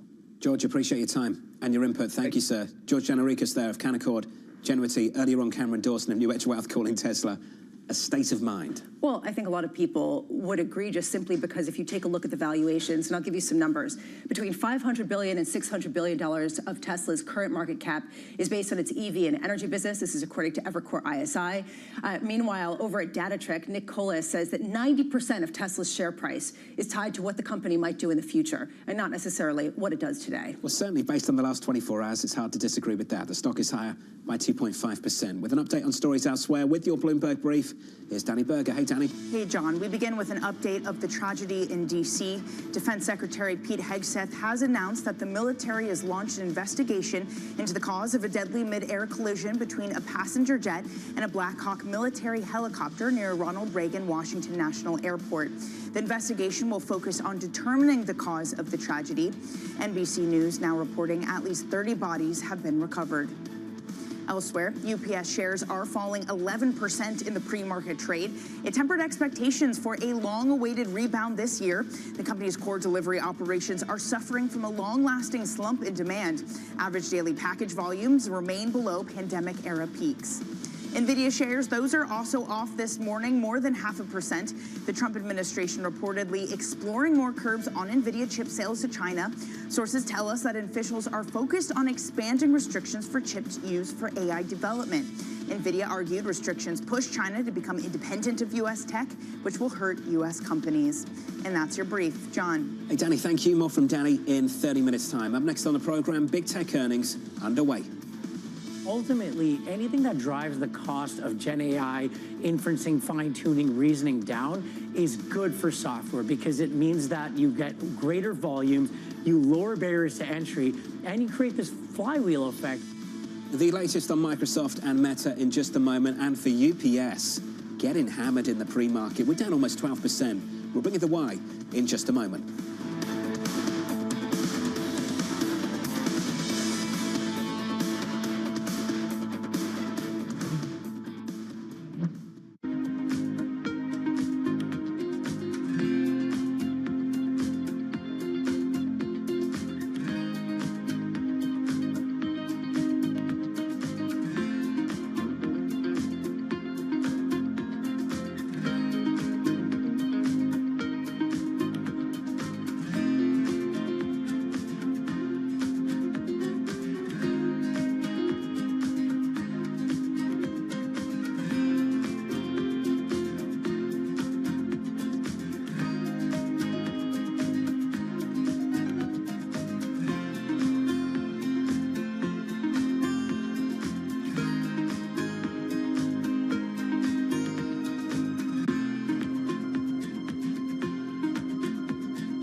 Behind the bright lights and adrenaline of pro sport is an equally exciting world of negotiations and deal making.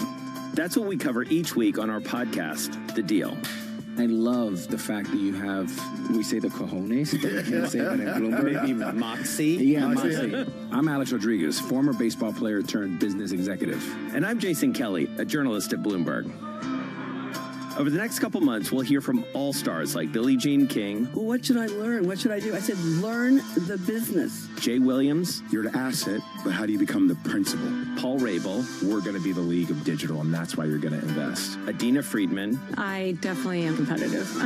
David Rubenstein. People don't come up to me on the street and say, let's talk about this private equity deal you did recently. No, nobody does that. They say, let's talk about the team. And so many more.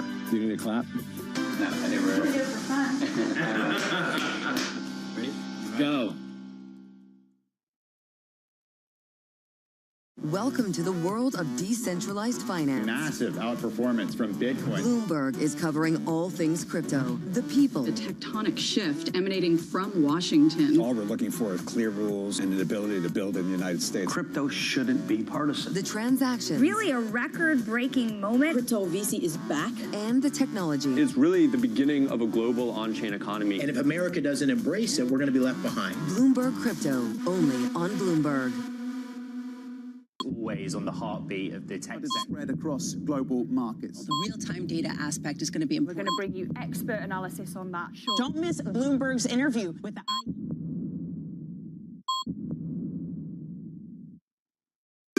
Bringing you up-to-the-minute financial news whenever and wherever it happens. I'm Michael McKee at the Federal Reserve, and this is Bloomberg.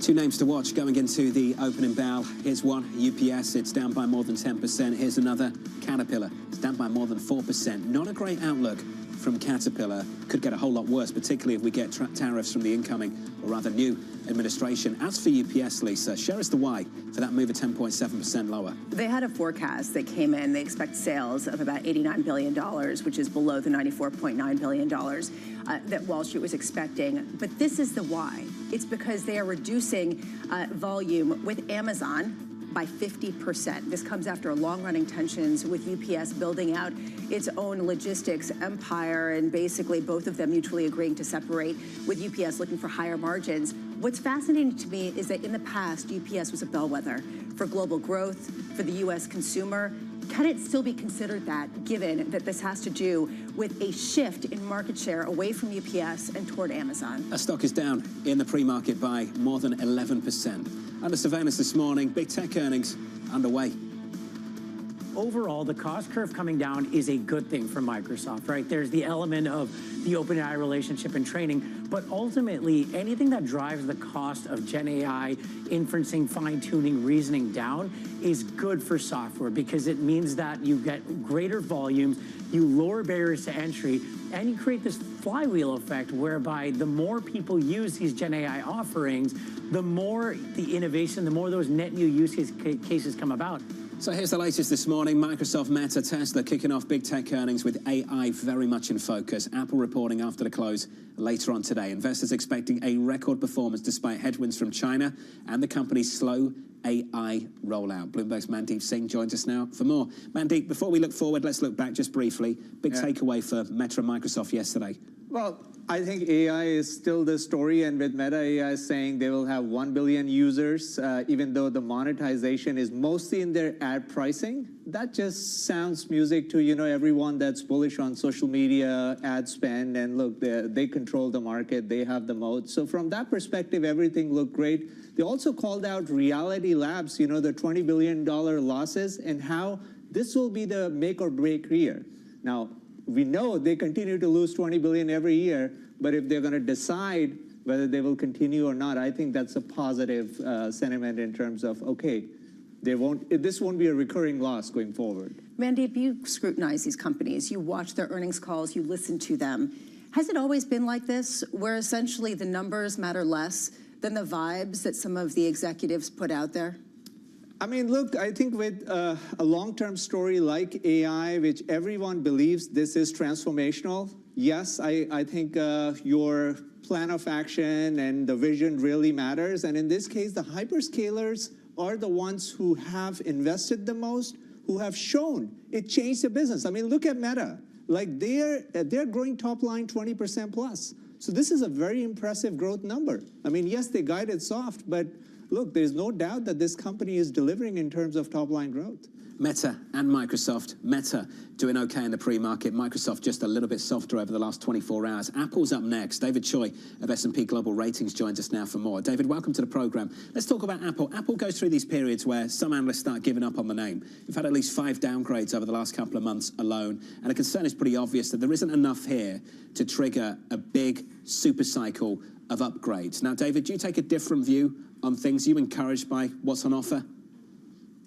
I am. I think I look at Apple a little differently. They're very stable, unlike many of the big tech companies that are investing in data centers, and their growth is double digits, whereas Apple, their revenue has been very steady. If I look at the current quarter, you're right. The iPhone 16, the new refresh, hasn't been stellar, but it is to come as more Apple Intelligence features get rolled out across the world. We do expect a big upgrade cycle in 2025. David, is the bar just really low for Apple at a time where they have probably some of the greatest number of doubters out there on the street?